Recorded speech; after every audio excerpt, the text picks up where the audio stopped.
Thank you all for coming. Let me call the City Council meeting to order, 7 p.m., March 26th, 2013. Welcome, one and all. I know it's a cold day to be out. I'm glad you take the time to be with us. I'm going to ask everybody to please rise for an invocation and a pledge of allegiance. Let us bow our heads. Oh, Heavenly Father, we thank you for giving us this spring season, a season of renewal, a season of growth. May we renew our love of the land, the sea, and the air, for which we thank you. May we grow in our care for others. May this spring bring the citizens of this city closer to you in everything we do. We ask for your guiding hand as we conduct the city's business tonight. For it is in your name we pray. Amen. Amen. Pledge allegiance to the flag of the United States of America and to the republic for which it stands, one nation, under God, indivisible, with liberty and justice for all. Thank you. Ready, please call the roll. Councilmember Burgworth. Here. Councilmember Patelli. Here. Councilmember Buchanan. Here. Councilmember Carroll. Here. Councilmember Lawson. Yo. Councilmember Stone. Present. Councilmember Thomas. Here. Councilmember Ward. Here. Mayor Cronin. Present. Administrator Tucker. Here. Attorney Halverson. Here. Thank you.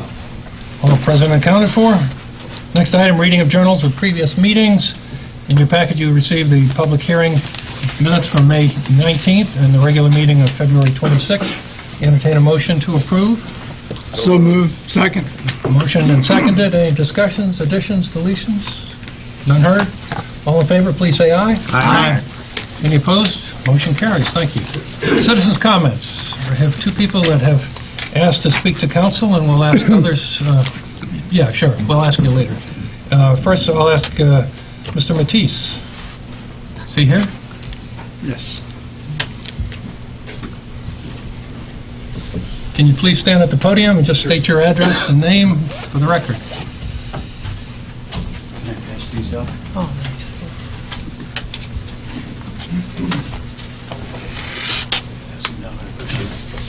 Watch the cord.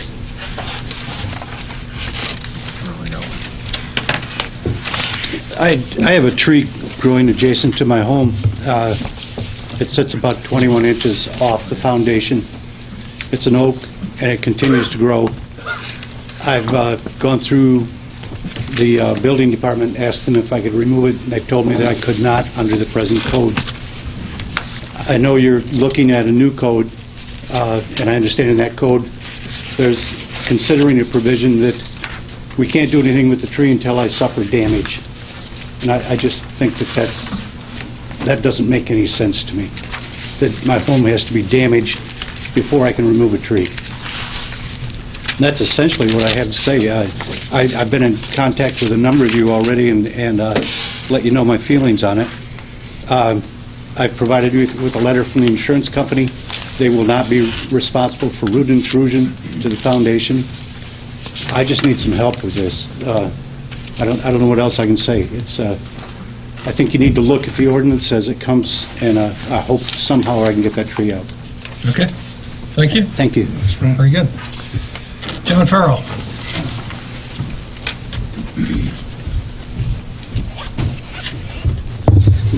John Farrell, 702 Ocean Boulevard. To paraphrase Sandy Stone, it's a great day to be living in paradise. And it is great living on the Isle of Palms. I want to talk a little bit about parking. And the big question we have is, what is the Isle of Palms going to look like in 10 years with parking? And, you know, some of you are thinking that possibly that, well, we're at the peak and we can tweak things here and there, but I don't think so. I think it's going to get much worse. Let's look at what's going on. You know, Charleston is one of the top tourist destinations. You have, let's see, Folly Beach. Folly Beach they're now on the wagon, so I think we're going to get some more people coming over here for that. Sullivan's Island, you know how Sullivan's are. If they had their opportunity, they'd probably have a drawbridge at Breach Inlet, too. Okay? So I think things are just going to get worse on the Isle of Palms.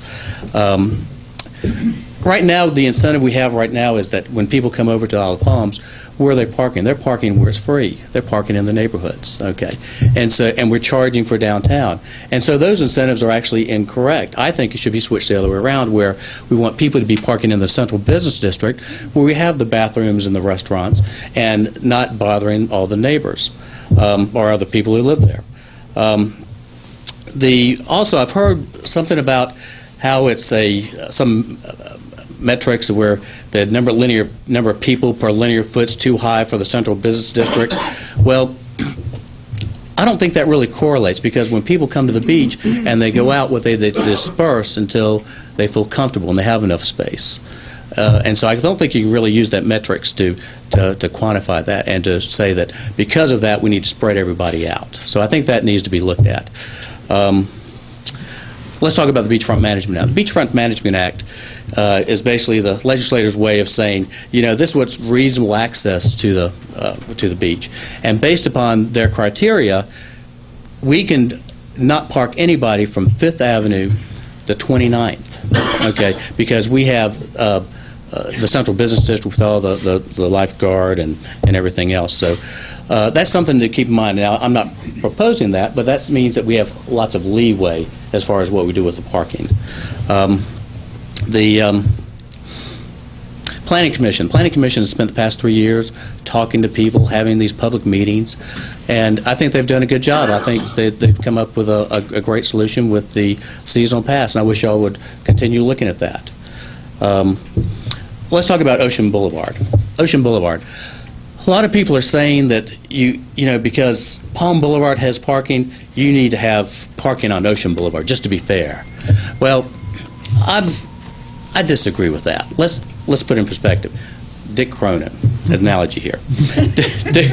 Dick Cronin was out there playing tennis, and he hurt his knee. Okay, I think it was losing at the time, but that's another story. And Brian was the guy. And so, under that analogy, what you have is Dick Cronin is now hobbled. So therefore, to make it fair, what we should do is hobble everybody else on City Council just to make it fair. Well, that's not the right way to do it. The thing to do is to surgically enhance Dick Cronin, make him stronger and faster. Well, faster, I don't know about that, but that's another story. But it's the same thing with Ocean Boulevard. Let's not hobble Ocean Boulevard because of that. Let's make Palm Boulevard better. Okay. And finally, as far as parking, you have a parking consultant. I'm sure he's going to talk about parking all the different places and how we can really fill up things and take care of that peak. But that's parking ability. Okay. I think that we should change that to think that we're looking for livability, not parkability. Thank you so much. Thank you, John. Okay, I know Clay Cable wants to speak, and then we'll ask anybody else. Please, Clay.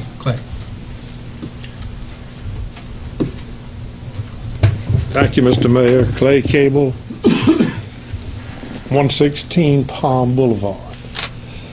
We had quite a shakeup regarding parking in the last election.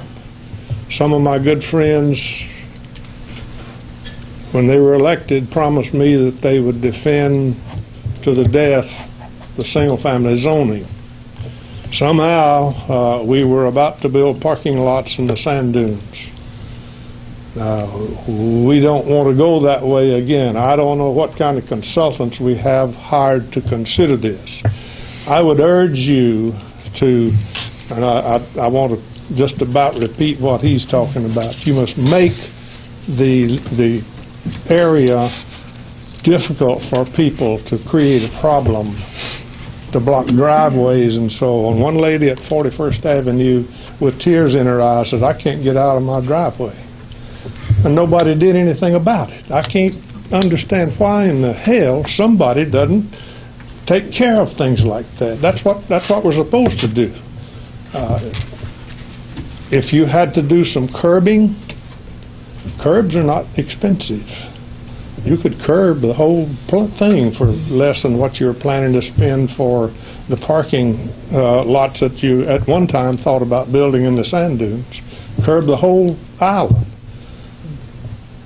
Paint some yellow and allow some parking and allow no parking where you don't want them. It's not our responsibility to accommodate the state of South Carolina to come to the beach. We live here. We pay the taxes here. And this is our island, and I want you all to realize that. The citizens should come first.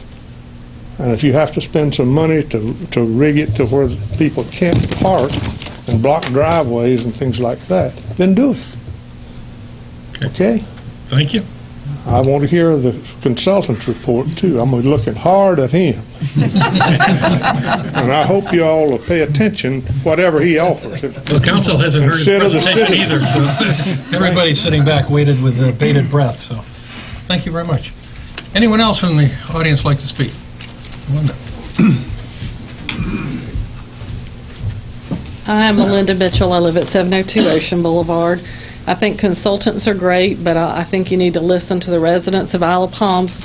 I hope the consultants have listened to the residents, but if they didn't, I hope that y'all will listen to the residents more carefully than you listen to the consultants. I'm hearing rumors about the consultants maybe are going to come out in favor of parking on Ocean Boulevard. I'd like to say that the Beachfront Management Act says that we have a huge parking lot in the commercial district, and I think the people who live in close proximity to the commercial business district need some relief. I don't think you need to add any more residential parking in close proximity to the commercial business district. I'm thrilled about the bike path that I read about that's going to come across Breach Inlet, go down Ocean Boulevard, and then over to Waterway Boulevard. The worst thing you can do is mix a great bike path with more parking in a residential area. I hope that you will keep that area free for the bicycles. Thanks. Okay, thank you very much. Anyone else wish to speak? Please. My name is Peter Zervis. Most of the people down here don't know about the Zervises, but we've been here all of my life, including my mother's. My father and mother moved here in 1953, and we had the joy of meeting some very wonderful people that has been part of our lives. And there's one right here. There's probably several more. But I am back now, full-time, since September, and I am very concerned about the idea that somebody wants to put up, which we defeated a year or two ago, about not having cars in our neighborhood on the front beach, like Fifth Avenue. Excuse me. I'm getting so old that I don't necessarily say what I want to say, but I'll tell you one thing. We love this place, and we don't need to bring people up here and put a car in the street, across the street, and make this a something that we don't really need. And I hope that y'all really realize that. We don't need it. Okay. As a matter of fact, it might be best if we left if you did it. Thank you, Peter. Anyone else? Please.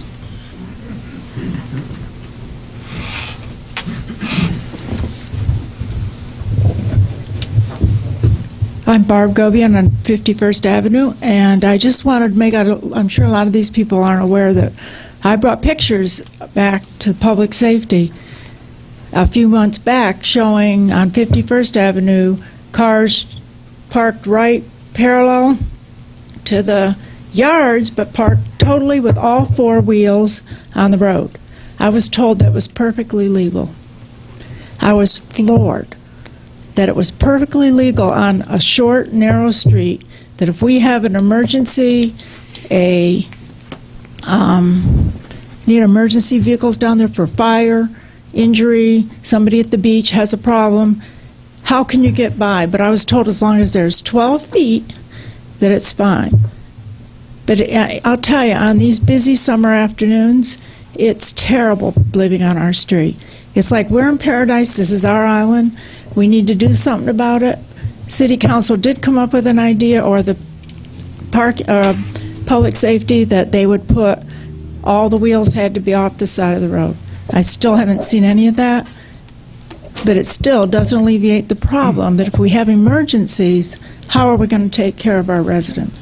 So I think we really need to guide these people back into these parking lots in the city. That's what they're for. Make our life worthwhile. That's what we're here for. So I think everybody here agrees. This is our island, and we want it to stay our island, not everybody who wants to come here for the day. It ups our taxes to take care of them. We have to pick up the trash after them. Let's put them down in one section. Thank you. Anyone else? Oh, please.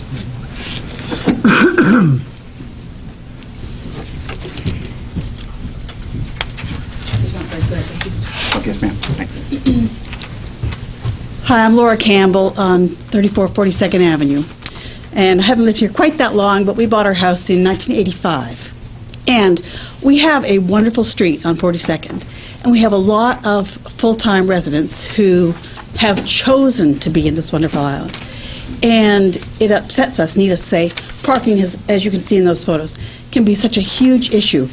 One, since they put the big cut through, now we have all the people parking because, it is free. And it's interesting. I know there's a consultant coming and everything. And we have, our son, luckily, has moved up to New York. And we went to see him last summer at Southampton. And it was fascinating to see all the rules and regulations with no street parking, passes for the parking lots. It was very simple, very orderly. Everyone knew where they had to go, and there was no people all over your lawns like you can see in those evening photographs. And there's lots of wonderful places, I'm sure, in other parts of the country that have great rules that we could just look at and see, as opposed to doing so many studies and so many changes. I mean, there are islands. We checked Seabrooks. We've checked a lot of different things. There's even really strict rules in Wild Dunes, which is part of our island. And I just think that the City Council really needs to look at that, consider us who live here and are here on a cool day and love it and have chosen to be here, and we don't want people parking all over our lawns, as you can see, hurting not only the beach area and leaving their trash at the end of the day. Thank you. Thank you. Anyone else, please? Well, whoops. Yes.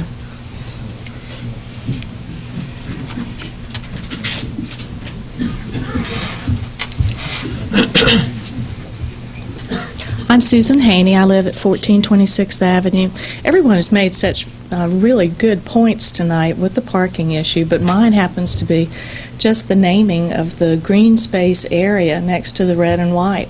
I would like to suggest that it be named Seaweed Park to recognize the Indian heritage here on the island since they were here first, and maybe a little historical marker to go with that. That's Very all. good. Well, thank you. Did you make a note? Okay. No one else? All right, we'll move on. Thank you very much. We'll give reports of standing committees. I'll do a report on Ways and Means. Met at 5:45 on March 20th. All were present. Treasurer reported that we're two-thirds of the way through the year and that our finances are in good shape. We're at 68% of revenue against an objective of 66%. That's two-thirds for John and others who might not know how to do the math. Our expenditures are running at only 58% of budget, which is excellent and in line with where we were this time last year against the budget. So all things are moving well. Our revenue is up to a large extent because the property taxes are flowing better now to the city from the county assessor's office. Last year they were terribly behind with a new system they put in place, but they're more current with their payments now. So our cash position is very strong. Our municipal accommodations tax is 8% ahead of the same period last year. We received nothing further from the county or the state, but the hospitality tax year-to-date is running 16% ahead of last year, although the prior month was slightly behind prior year's performance, partly because we have a late payer and because there's a cold season. But those tourism-related funds are well in strike. Our project statuses are nothing much to report. Our beach restoration project still has a balance of $638,000 remaining uncommitted funds. Drainage projects continues on. We did receive a worksheet, developed for the purpose of our wayfinding signs and parking management initiatives. some of which you'll hear about later. But this is an initiative where we're going to be putting signs out to try and direct people to the Front Beach parking areas. Right now, it's very confusing. That's part of what the consultant has brought forward to us, was the fact that it was confusing coming onto the island where they could park. So these signs should direct people, hopefully clearly and directly, to the parking areas at the county park and to our parking facilities in Front Beach. It shows that we have committed thus far from council $66,000 to this initiative, of which we've already allocated $65,500 have been approved for expenditure. So we don't have much left, but we're getting on with it.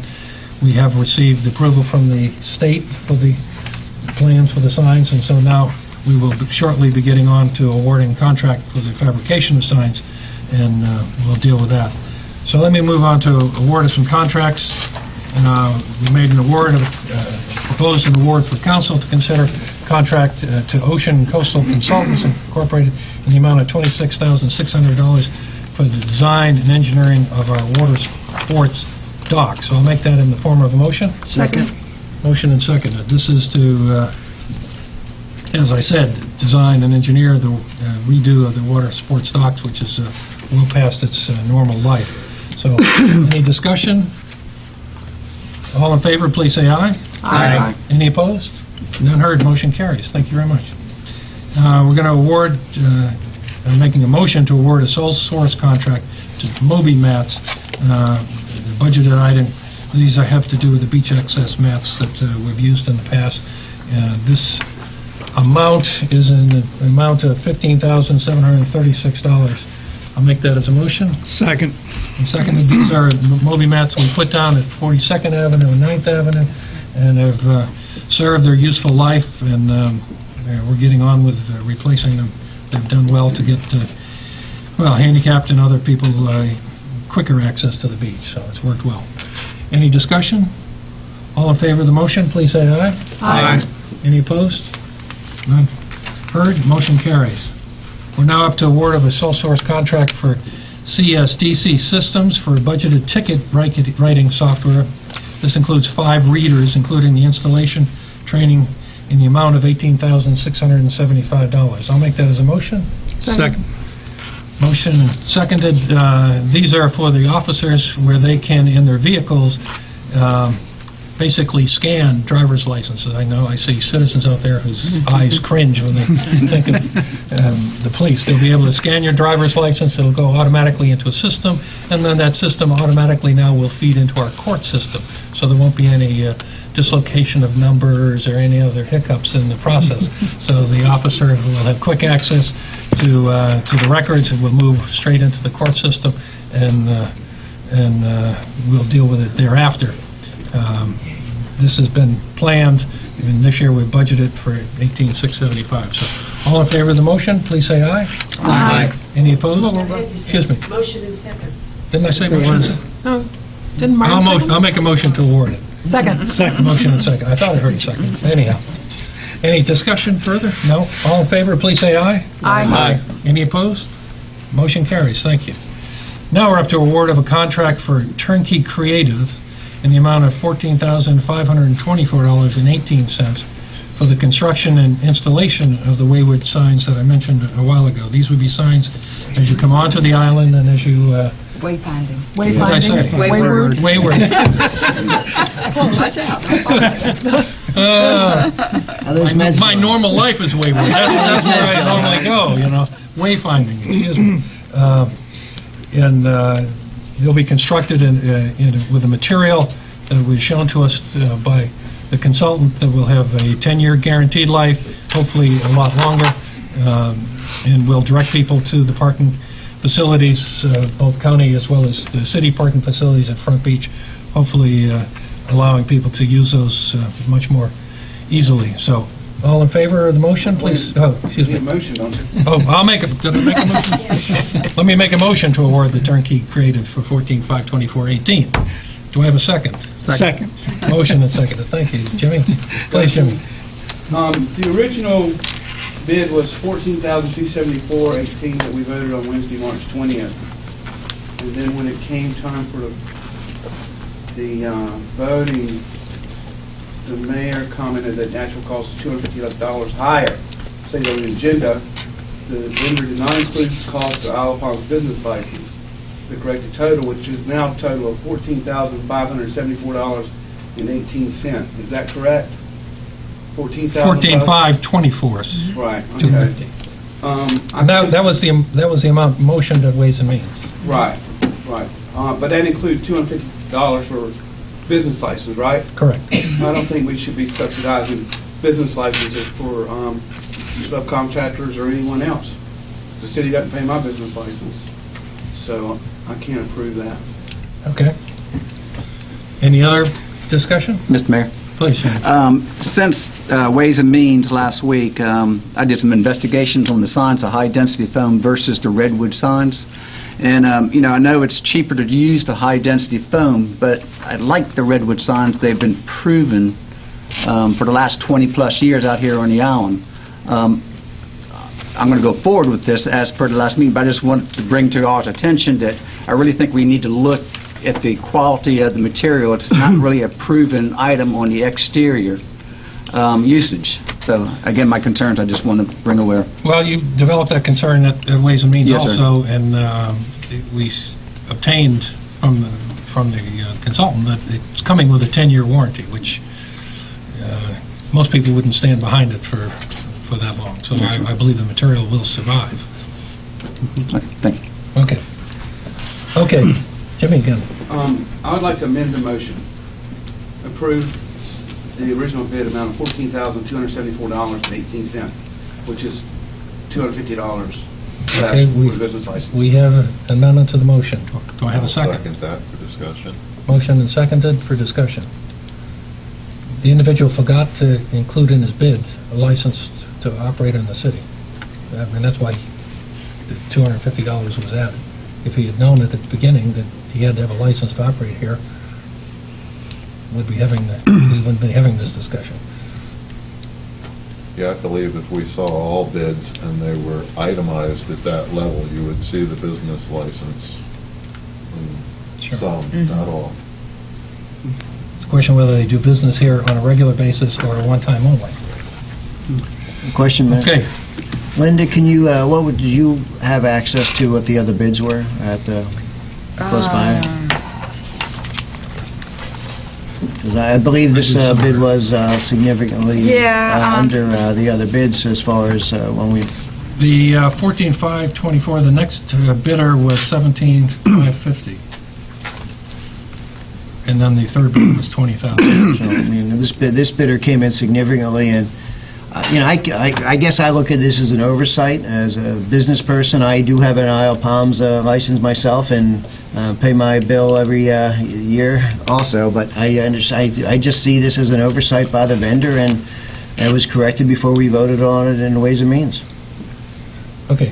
Also, I bet if we looked into these other bids, that price or cost of the license would have been included in those, too. Yeah, that's the point I think Sandy was making.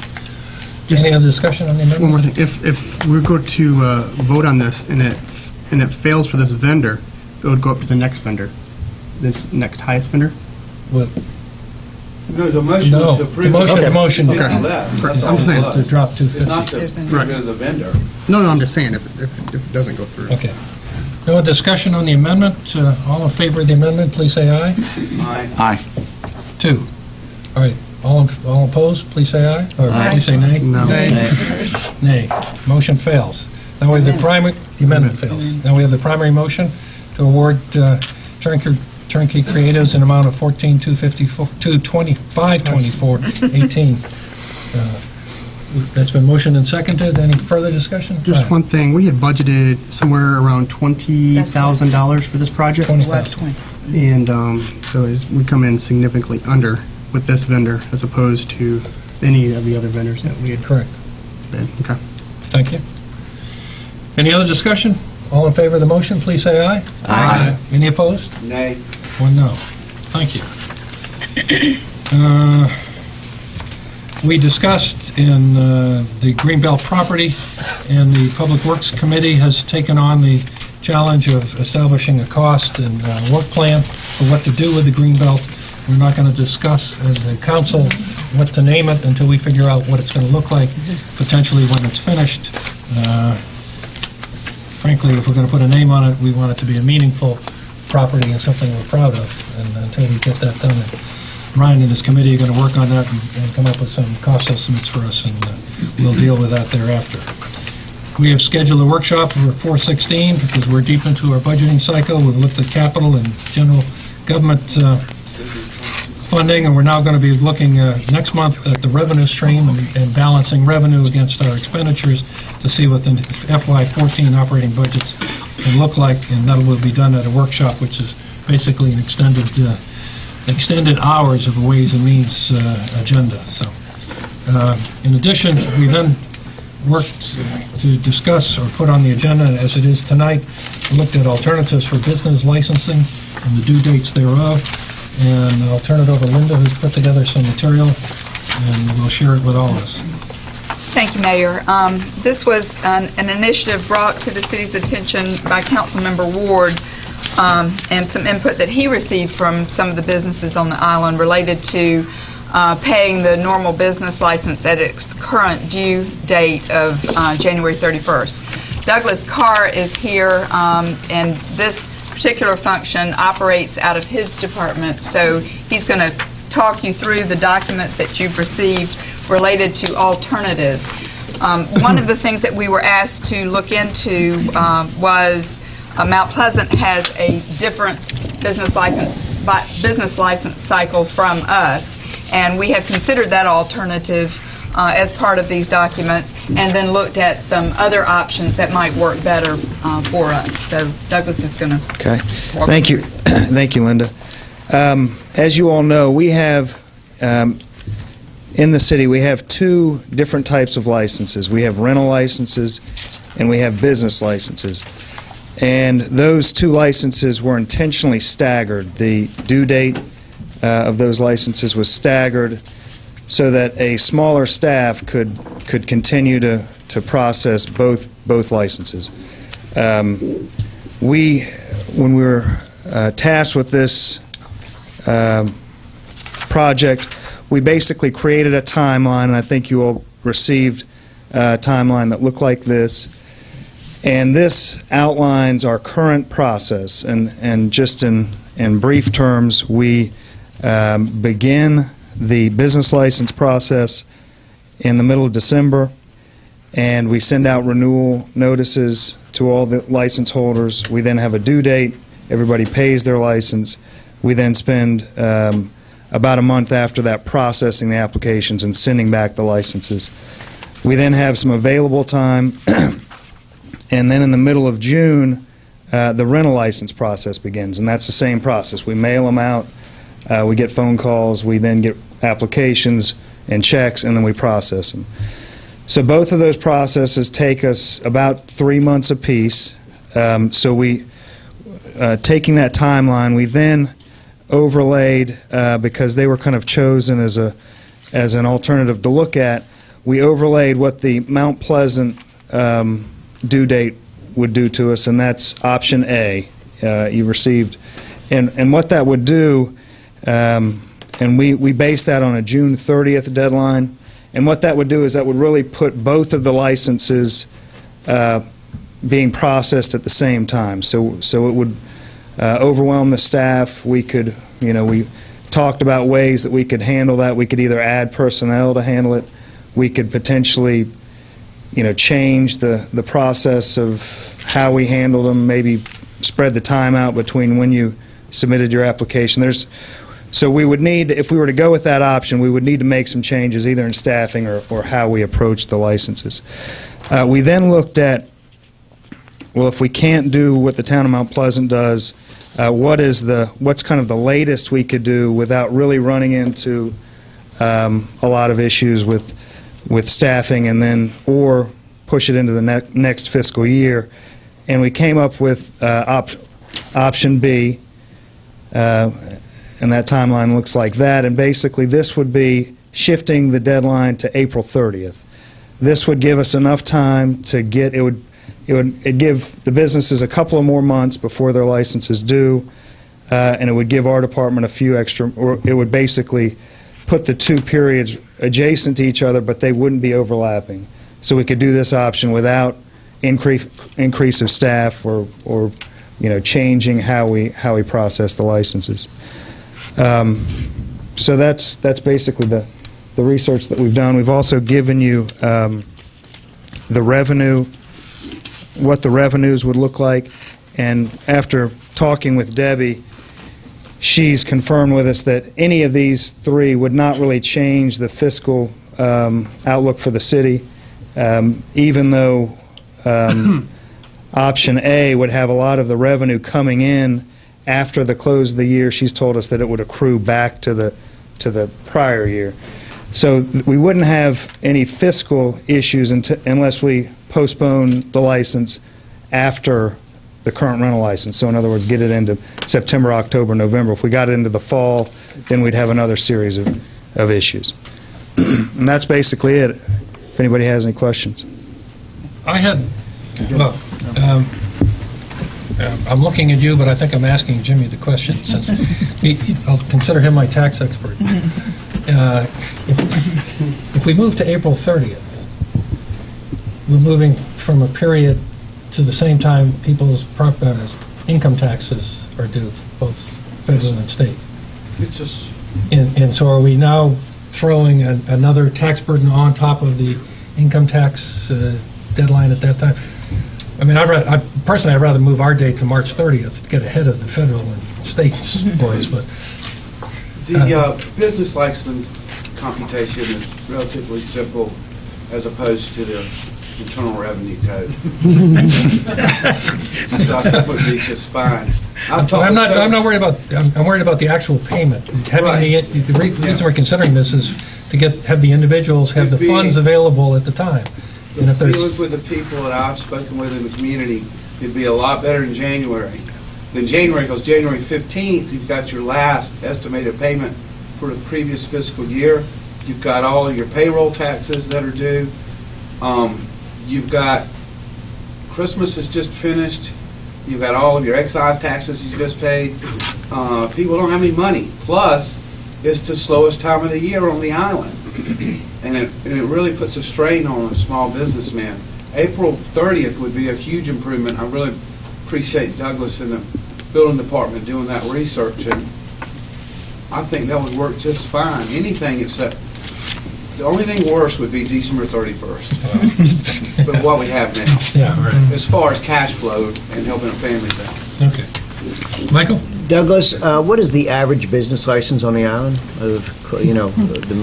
I don't know. I did a calculation. I know we're always getting funds in, and some people are paying late, but I think it's about $150 the average. Does that sound about right to you? I think we total about 600,000 divided by 2,700. I could do it quickly.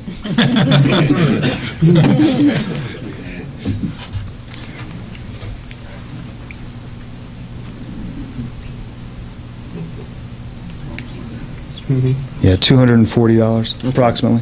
So the average $240. Obviously, a lot. Is that what you came up with? Huh? Is that what you came up with? No, my number was. No, you actually had more revenue come in after I did my calculation. Okay. So my number was 148. Right? Okay. But the point I'm trying to make is that you have a significant amount of business licenses that are less than $200. Okay, and you do have a number that are going to be significantly more. Well, number one, I think any option besides doing what we have to do now is going to cost the city tax dollars. Am I right? Is there is at least a $5,000 expected expense for this? So there would be some expense with changing the dates. That's correct. In an effort to try to save money, I'm a little concerned about this, but I do have one other option which would help some of the big taxpayers on the island, which would give what Councilman Ward's trying to do is give those folks some relief. Is maybe set up some type of a quarterly or biannual payment where the big ticket taxpayers, instead of paying everything on January 31st, they can maybe make quarterly payments, because I don't think that would strain your office, because the numbers would probably be less than 100 if they wanted to make prepayments during the tax year. Therefore, we're not going to have they're not going to have that big tax bite in January if they spread out the payment, and it's also going to save us $5,000 in tax dollars. We could look at that. I just don't know the details of how that would pan out. Well, we have a... Yeah, I know that the revenue would be based on the year that they were. It would be complicated, I guess, to... Well, you have different quarters of our fiscal year, right? Right, but you're paying on the calendar year, so that year wouldn't be up until you're... I'm just saying is I think we can find a solution to take care of those handful of people that have a significant tax bite and also maintain what we're doing now without spending those tax dollars. Well, but the cost that you've identified, and I don't, Linda was trying to tell me what it was for, but some $4,000 or $5,000, and it's more software and programming initiatives. Right. Anything we change would require change, and therefore some software and programming issues. I don't know what you would have to change, but I don't know enough about your system, other than it's antiquated, right? That's convoluted more than antiquated. Mr. Mayor? Just a question. Barbara's first. Go ahead. Okay. Just a question for Douglas. You have Plans A and Plan B, so Plan C could be to keep it as it is. You're the head of the department. You're the manager of the whole thing. Which of these plans do you prefer? Well, the current option is the easiest. But quite frankly, if it were not to coincide with that other 3 months, we would have work initially. But if I would be fine with either leaving it as it is or Plan B. Leaving as it is would be easiest, obviously. This sort of goes to me, if it ain't broke, don't fix it. I mean, everyone in business has bills every year, every month, and they have to plan for them. I mean, I know that I have to be at your door by January 31st. Would it make any difference to me if it was 2 months later, if we're only talking 2 months? I think if you know your business license is due year in and year out at that time, you plan for it. So I would think we should stay where we're at and save $5,000. I have trouble figuring out why we're spending $5,000. Well, didn't we? But we don't have to make we don't have to make a decision tonight. This is very fresh information. I don't think things even dry. Right. I like the direction it's going, but there are still some lingering questions. So I would propose we just carry this on and solve some of these entanglements and figure out what are we actually going to be spending money on, and if we can make the date more palatable to a greater number of the businesses.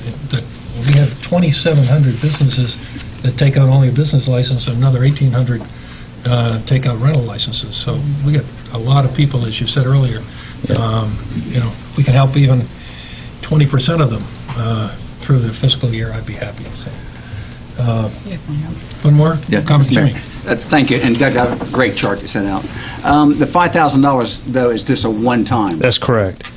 And just for clarification, what that fee is anticipated, we would have to make a change to the software, which would be several $1,000s, and the other part of that would be to mail a notice, and we've waffled on whether or not that would be really absolutely necessary, if it could just be done by highlighting a new due date, but it was our thought that to do it, we would probably want to mail each license holder a notice that just let them know that there's been a change, and you're not going to, because if we just don't send them out, or if we just highlight a change, we'll receive a lot of questions, because a lot of people are anticipating them, and it's in their calendar as a toggle, and I'd want them to know what was changing. So it'd be a mailing and then computer program changes.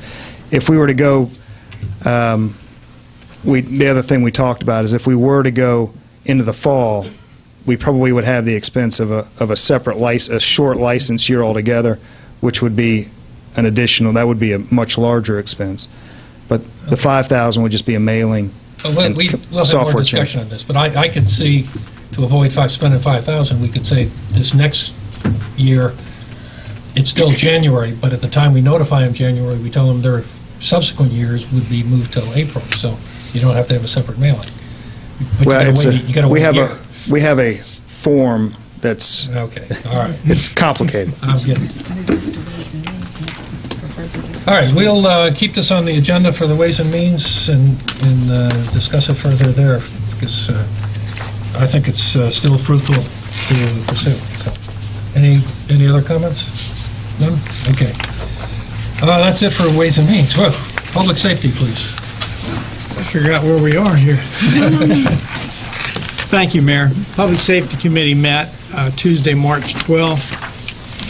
We got an update on the status of the wayfinding signs and beach access parking. I know it's kind of out of order, but I would like to move item B to be the first item Do it on now. our agenda. Fine. Okay. Rick, Are we powered up? we'll give you a chance to get You're set up shaking your here. head. Are we not powered up? Oh.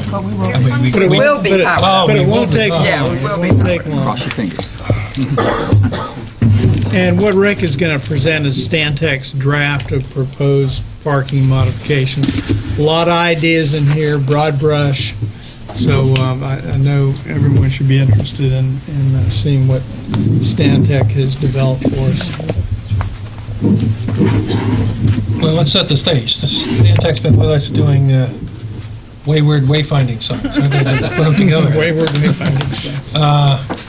And as a follow-on to that, we've asked them to look at all of the work that's been done within the city, within the Planning Commission, within communities on the island, et cetera, and with their expertise from around the globe, maybe not the globe, but at least in South Carolina, to come forward and share with us some thoughts. And these are free and untethered thoughts, and so have at it. Okay. Thank you very much for the time tonight, and appreciate the opportunity to be here. Again, my name is Rick Day. I'm with a principal of the firm Stantec, and we have been working, looking at this for a number of months, but I know the town has been wrestling with this even longer, I think multiple years. And if it was an easy solution, it would have been solved by now, I'm sure. So the first document I saw went back to '72, so it's been a while, longer than that, yeah.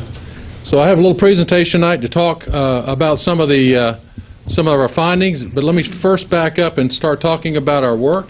If you could, Emily, go ahead and advance it. Would you mind doing that so I can stay here by the microphone? First of all, let me talk a little bit about the project scope that we were charged with. Again, the first part of it was to go back and look at what we call the body of work, the entire document in terms of the public forums the town had years ago, in terms of other planning commission, council discussions, so forth, to make sure we understood what has preceded us and the discussions of that, and to understand what the bottom underlying issues were through conversations with staff about those parking issues. So we felt like we came up with some of that and got a good understanding of what the goals and what some of the strategies were back then. And we have come up with a draft set of strategies for the elected leadership of the city to consider tonight. And that's what we're here to do, is to present these draft parking strategies for the leadership. Some of these strategies can be done independent of others. Some of them can work together well as a team, and we just want to kind of do a base touch here with the leadership to make sure we're on the same tracking with the same thing. The next slide really goes back to what do we want to accomplish with this? What are some of the goals of island parking for beach access? The first, I think, is foremost in everyone's mind here, it's been described tonight, is we want to make sure we have minimal impact on residential properties for the beach access parking. So we understand, in terms of going back and doing research of the impacts of it and how we can accommodate that and being sensitive to the resident property. We also want to make sure we look at safety. We ensure that whatever we do here, we do it in a safe manner, and that can be safety in terms of public service, emergency access, pedestrians, vehicle parking and unparking moves. So we want to make sure we have a safe design, whatever it may be. Also looking at traffic congestion. We want to make sure we don't impede traffic flow in how we design anything. And then also we have regulations that we need to make sure we adhere to, the Beach Access Management Plan, as well as SCDOT, who owns these roads. They have guidelines that we need to make sure we listen to and respect. So the next series of slides talks about a variety of strategies that accomplish various things that we think the city may want to consider. And when you look at these, again, some of them may be implemented independent of others, and some of them may be implemented together. So we're just run through some of these. First strategy is we think it's important to give positive guidance to the motorist who is coming on the island to park in the core area where you currently have off-street parking that's safe and efficient, the municipal lots, of course, and the county parking lot. So we have identified early on that we think a good strategy would be to improve signage as they come onto the island, to guide them and direct them through that signage that we talked about a little earlier tonight, to get them to these lots. So we see that, and I think you're already taking action to get that in place, which I applaud you by this beach season coming up. The second is a strategy a little bit different, but the same philosophy is, and I'm sure you've seen this in other locations where you have a sign that says tune to radio station, whatever, for information on beach parking or beach events or whatever it may be in this situation. It would be a low-powered radio signal that you'd get licensed through FCC. It happened in other places. I know a lot of the highway departments have these for various events that are going on or construction, to give the motorist information of how to maneuver that area. This may be a great opportunity to have a low-frequency radio signal that could inform the people as they come onto the island where to park, what events, what things are illegal, what things are not, to again provide information to guide those people where we think we want them to park. And again, what would be ideal is if we have something that could be monitored and updated based upon the day and the time of the day in terms of the activities of what's going on with that. So that's really the second bullet. Also, to carry that a step further in terms of pre-planning their trips, we have seen in other places where they have internet access websites where they can, it's a little more effort to research that, or maybe a smartphone app that could be dialed in to give them guidance of what the parking situation is, what the congestion levels are, and they may want to plan their trip another day, but nonetheless, more information to help them make a reasonable trip planning purposes for those people who are coming onto the island. And the last one is something that's fairly simple. It's basically some of the congestion that occurs by these lots when people are not certain whether we have a lot that is full or not full, and they have congestion trying to decide whether they need to pull into the lot or not. And we think it could be enhanced both at the county lot as well as municipal lot to make sure they either know from an electronic sign or some such indication that we have parking capabilities here, come on in, or lot's full, keep on going. So a very simple thing, but nonetheless to mitigate some of the congestion there at those lot entrances. So these are some of the things that we kind of group under positive guidance to parkers in terms of pre-planning their trips and how they navigate the system. So these are some of the strategies.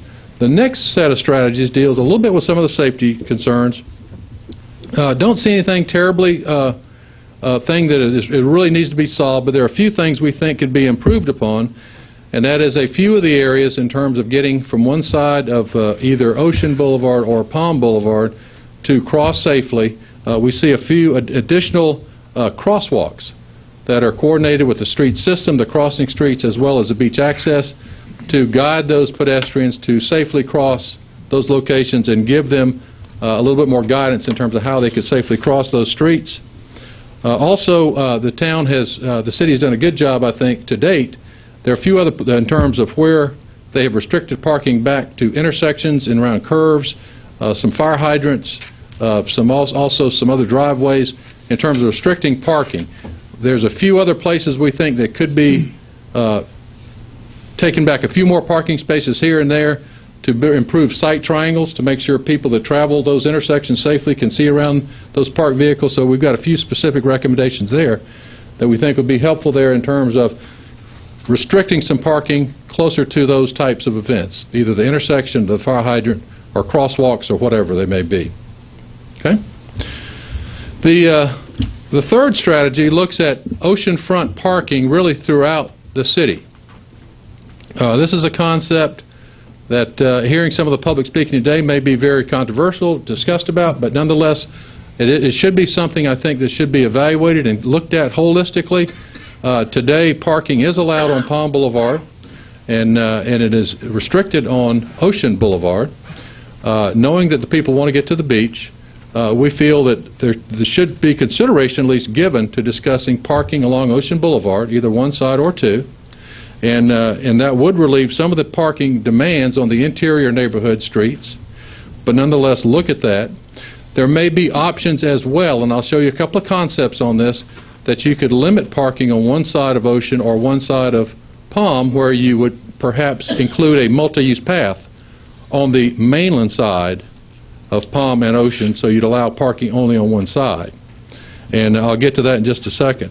However, to accomplish some of these, there are private residence, landscaping, fencing, so forth, in the public rights-of-way which would need to be addressed to make a concept like this work. So I want to be clear and forthright on that. There are issues associated with that the city and DOT would have to certainly address and correct. If you would, this is a concept rendering of what possibly could look like on Ocean Boulevard.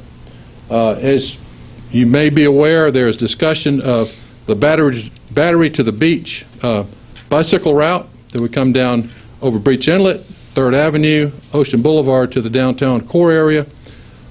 This concept identifies you could strike part of the parking on the ocean side of it, part bicycle lane here, a 4-foot striped bicycle lane, again travel lane, a grass strip, and a multi-use path on the mainland side.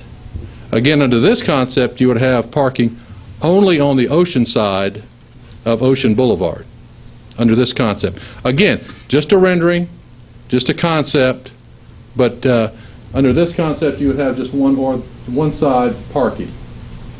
Of course, if you did away with the multi-use path, then you could have parking on both. The next slide is Palm Boulevard, same basic concept. Today you have parking on the ocean side of Palm Boulevard.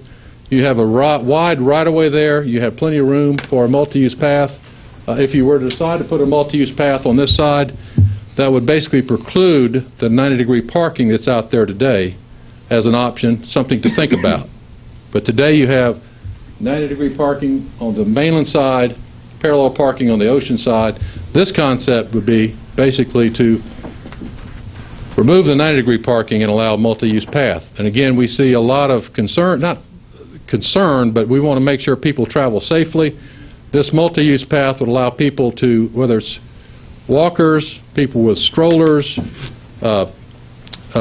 skateboarders, whatever, to safely navigate this corridor, bicycles as well, and then cross at those appropriate locations. So this is another concept that we think makes sense to consider. The fourth strategy looks at something a little bit different that I believe has been talked about before, but we think it has merit to discuss, is what we coined the term as a grand boulevard along Palm Boulevard. Palm Boulevard is a very wide right-of-way, relatively speaking, for a street such as Palm Boulevard, and we think there's certain opportunities there to do an excellent job with additional landscaping, looking at incorporating other modes of travel, being sidewalks, bike lanes, so forth, as well as providing traffic calming devices to make sure it's an attractive facility. If you would go to the next slide, this is the current, of course you know well, this is currently Palm Boulevard, the setting there, and if you would go to the next slide, this is a concept kind of rendering just to show you some ideas of a planted median, through lane in each direction, bike lane, curbed parking on either side, and pedestrian facilities on either outboard side. Again, plenty of room to do something in a big way. This is just one concept. You could do it a lot of different ways, a lot of different varieties of this, but one idea of something that could be really a significant signature street on the island should you decide. Again, we're talking money, and that's something to be always concerned about. A lot of money. The next strategy, strategy 5, is really our last set of strategies.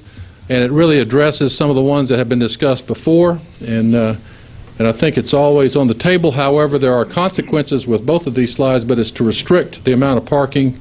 It drives towards restricting the amount of parking on the island. One is with a parking pass system, and one thing I want to make sure I guard you against is if it's a parking pass system, it needs to be treated fairly and equitably, whether you're a citizen of the city or whether you're a visitor from wherever. So we'd want to make sure that everybody understands the issues with that. The second is there's been discussion, I guess, before, and we did a little more research on it in terms of perhaps taking over a number of the streets from SCDOT. South Carolina Department of Transportation owns, maintains, operates most of all the streets here in the city. And we said, what if the city decided to take those streets over, and then we can make our own rules however we want to park, not park, and so forth. And it is a very costly proposition.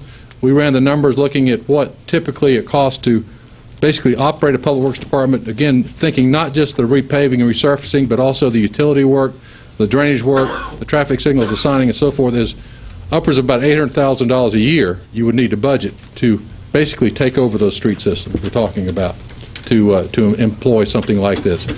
So really we have a variety of strategies we to consider, and what I'd like to do now is pause and see if the Mayor Council would have any questions or comments or other thoughts. Okay. Thank you for your time. Thank you. Don't go away. I'm certain there are going to be some questions. I'll start down here. Jimmy. Mr. Nathan, Yes, sir. thank you very much. You heard very clearly up front. The last election, there was a lot of people who were elected who were protect our residents. That's number one. And again, I listened to every one of our speakers tonight, and please go away knowing what we heard was what you heard. Sure. Thank you. Yes, sir. Absolutely. Okay. Other comments? I've got a question for Rick. Yes. Rick, as far as things we do now, I know we don't like this to be a long-term project, but it's looking like it's not. The wayfinding signs and all are going to be in for this season. You mentioned parallel parking. We have 90-degree parking.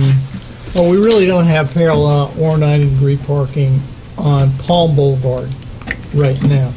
Would there be an advantage to, and I'm thinking safety-wise, and I'm thinking yes, there would, if we were only to allow parallel parking on Palm Boulevard on either side, and perhaps even do the 4-foot stripe like we've been doing, which has been working fine. Great idea, Mayor, to do that. I'm just wondering if that would be something that could be a more certainly could be immediate an thing, option. or And it should we start thinking about could it? certainly be an intermediate option to look at in terms of the amount of parking that is there. Thank you. Yes. Barb?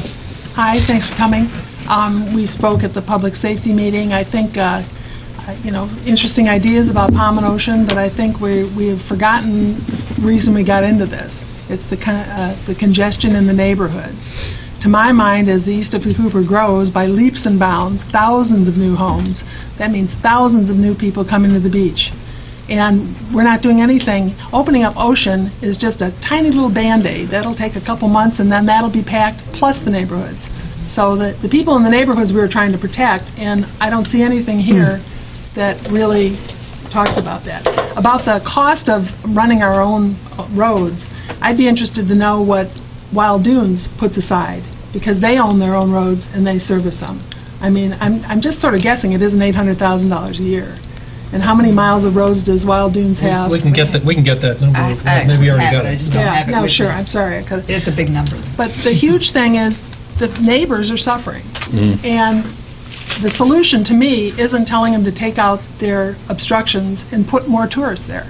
That's not a solution to the parking problem. So I think we have a ways to go. Okay. Thank you. Jimmy?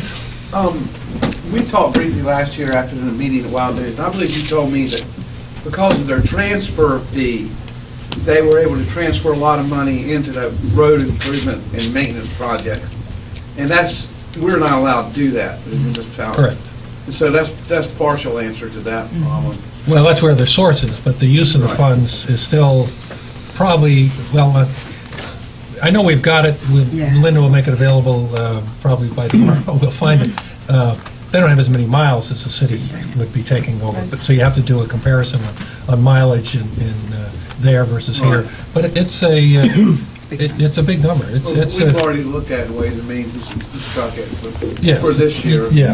I mean, we're not. Looked at the thing that just about fell over on my chairs. I looked at Palm Boulevard being 4-lane. No, that was two parts. No, there was only two Two lanes. lanes. Bike lanes. Well, but now you get, One each way and then parking. then you have a center meet, then they had a center. Equivalent of 4 lanes. Well, I mean, that's a beautiful picture, maybe for Naples, Florida. I haven't been in Naples for 30 years, I don't think. But our public safety, we need to get our vehicles down that street as quickly as possible, and frequently they have to maneuver. And putting a median down there is just so restrictive. I'm very uncomfortable. Well, look at Front Beach. Ocean Boulevard. Because of the Ocean Boulevard and Front Beach. Because of that medium, same it's a thing. quagmire of tourists trying to move and park and cross, so. But Any it looks- other points? I appreciate your work. I mean, you've been going through, consultants borrow your watch to tell you what time it is. You've told us a lot of what we already knew individually, and now collectively we've heard it one more time. You had some, particularly in the positive guidance area, I thought was very constructive. I'm not sure we can afford it, but I'm looking forward to trying to take that on a little bit further, and then additional crosswalks, et cetera, and safety. The bit that was brought up before about moving parking to other areas doesn't solve the problem, really. It takes it away from the heat of the island, but doesn't solve the problem overall. So we need to make the island safe. We need to make visitors, anybody, whether they're renting here or visiting for the day, respect the island and respect the beauty of what we have here. Absolutely. The beach and the rest of the communities. And how we get that respect is still somewhat of a mystery in today's society, regardless of what we do overall. So. Mr. Mayor, Please. one just last thing. All these years we've been talking about parking, and it's this sort of moving target, what the SCDLT will allow us to do. I'd like a definitive answer. How much can we limit parking? It seems pretty simple. Either we can or we can't. If we can't, then our choices are very limited, and we may have to go to a referendum to the city. Let them decide whether they want to pay for taking over the roads or not. I mean, I'd like a definitive answer, what SCDOT, because we are allowed to control parking. Subject to their approval. Right. Therein lies the rub. And so when you have any issue, then you have to submit it, and they will prove that block, 2 blocks, whatever, at the moment. They won't give you a blanket answer. I'm looking at the administrator here, but That is the complication. You can have a lot of dialogue about ideas with them, and typically the response is something on the order of, we'll be happy to take a look at that. But until you submit something for a permit from them, you don't really get an answer as to whether or not it's approved or not. I think that during the Planning Commission's work, that DOT was at a number of those meetings, Correct. at least 2. Nesbitt. Yeah, Mark Nesbitt with DOT. So that's the complication in getting the answers. You've got to submit something to them for them to either accept, decline, or modify. Jimmy? I think the big question a lot of people here are asking is, where do we go from here? I wasn't quite sure, but I was heading towards getting a parking plan tonight, or some recommendations. I would, anticipate this meeting a lot. So where do we go in our relationship with them, and what happens next? Because the only thing, I heard a lot of generalities, but nothing really specific that I think a lot of people are looking for. Our contract with them is, their deliverables done. Right. Well, we do have some elements in next year's budget that are related to work task of Stantex for going on. And I don't know whether or not it would be helpful at this stage of the game, but if there are elements of some of the things that were presented tonight by Stantec that we feel as though should be just out of consideration altogether, then it would probably be helpful to mention those at this time so that we can refine down to get to, like you mentioned, some things that you definitely thought were ideas that were workable, so they can go further with those ideas. Mr. Mayor. Oh, Ryan, go ahead. Right? I think one of the biggest problems we've had, and we've had ever since we've started this problem, or trying to resolve this problem, is everything comes back around to SCDOT. It comes back to SCDOT. We need to, like I said, if SCDOT is going to approve something, we need to put something together. We need to work together, figure out what we want to do. Like I said, whether it's a parking pass, that's just another, I mean, it doesn't really solve the problem. Now everybody just pay a pass and still continue to park. Right. I think a lot of it is trying to eliminate the parking in the residential area. Let's figure out, let's pass that on to SCDOT, figure out what they will do, what it's going to take for them to get that through there, and make that happen. Well, I'll be happy to invite SCDOT to come meet with us and have a session, just as a workshop. I think that's our next step. To bring it to the fore. I mean, we have to go from where we are now. I do think we need to move forward on some of these I think I wrote down positive guidance and safety matters. Those are, to me, somewhat low-hanging fruit. I'm not sure what the expense is yet, but we should be able to bite off some of those. Some of these others are non-starters, I suspect, I know, but others are worth pursuing elsewhere. If we're giving opinions, I think the parking on one side of Palm with a multi-use path, would that path include golf carts? Yes. See, because golf carts are not legal on Palm right now, so that would certainly be an improvement and make some of our citizens not fugitives. So, I mean, that sounds like a good idea. I've been for that the whole time. Parking on the ocean side, no parking on the inland side. I feel for the people who look out the front windows of their house 6 months of the year and it's a parking lot. So I personally like that part of the plan. Jimmy? Mr. Mayor, to try to slim it down, from my perspective, Palm Boulevard to Grand Boulevard is just totally out the window. Our taking over the roads is probably an impossibility. We just can't afford it. Opening up any new areas to parking, I think, is going to be impossible for us to do. Do we want to do? It's the residents, the taxpayers of Isle of Palms. Charleston County is growing, as everybody said tonight, in phenomenal numbers. In 5 years and 10 years, what we saw 10 years or 20 or 30 years ago, I mean, it's crazy nowadays. Right. And we really just don't want to impact our neighbors. Please listen to everybody who spoke tonight. We want to control parking. We don't want to eliminate, but we want to control what we have, not open up any new areas. My perspective. Okay. Other comments? Concerns? Thank you. I don't know what this is all for. We all say the same thing. No other comments? You're excused. Thank you for your time. Well done. Thank you. Thanks for bringing those thoughts to us. And you're going to leave a copy for Emily? Maybe she's already stolen it. All right, still on public safety. Still on public safety. We now have a different project worksheet in which we're tracking the wayfinding and beach access parking. People need to hear you. Elvis has left the building. Give everyone a chance to be seated again. Only the dog lovers remain.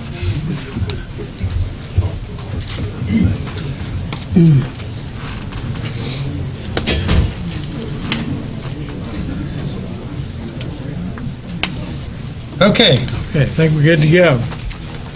We have a project worksheet now that we're using to track the wayfinding and beach access parking costs. We reviewed the FY14 operating budgets for both the fire department and the police department.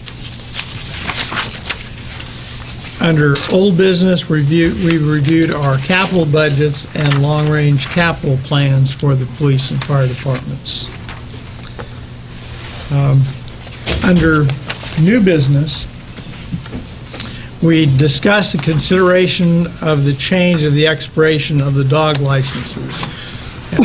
As you know, all of you that have dogs out there, and I have a dog that I lost a couple of years ago, sadly, the license renewal time is January 1st. We talked about business licenses January 1st. There's an awful lot going on. Well, at the same time, the rec department does a event at the rec department where you can get your dog's rabies shots and buy dog licenses. That is generally done in February. There are probably a lot of dogs running around the island in January and up until that time that have expired license tags on their neck.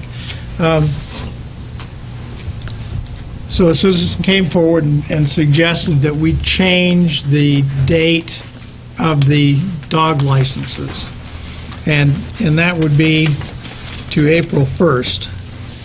We unanimously approved that in the Public Safety Committee meeting, and I would like to make a motion that we change the expiration date of dog licenses to be actually March 31st. March 31st, which would make them due on April 1st. Second. Motion is seconded. Okay, any discussion? Mr. Mayor, that also coincides with the dog days down at the Recreation Department for renewing the That license. gives us plenty of time. That's what we're trying to do, is make sure that we get that in after the doggy day at the park. And in addition to this year's licenses would not expire until March 31st in 2014.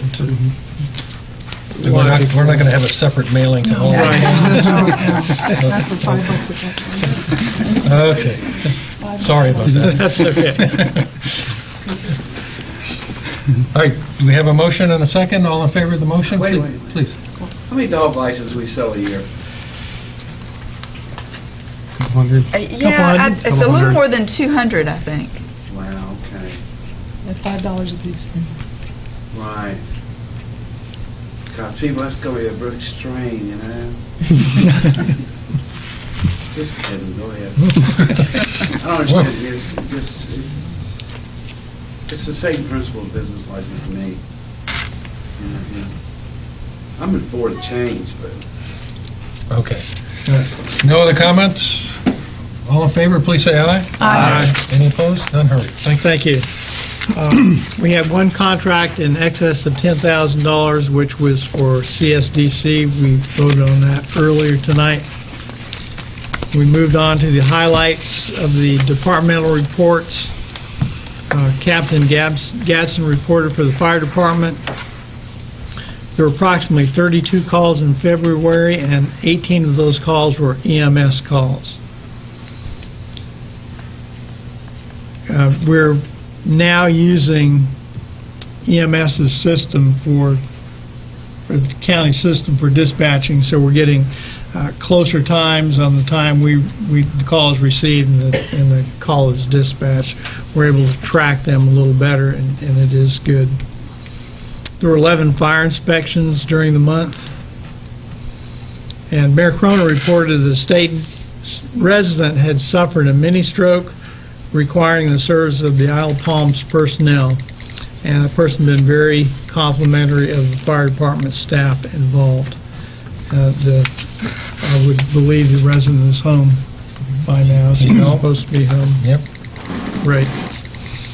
Under the police department, dispatches responded to 3,915 calls, and of those, 3,366 were for the police department.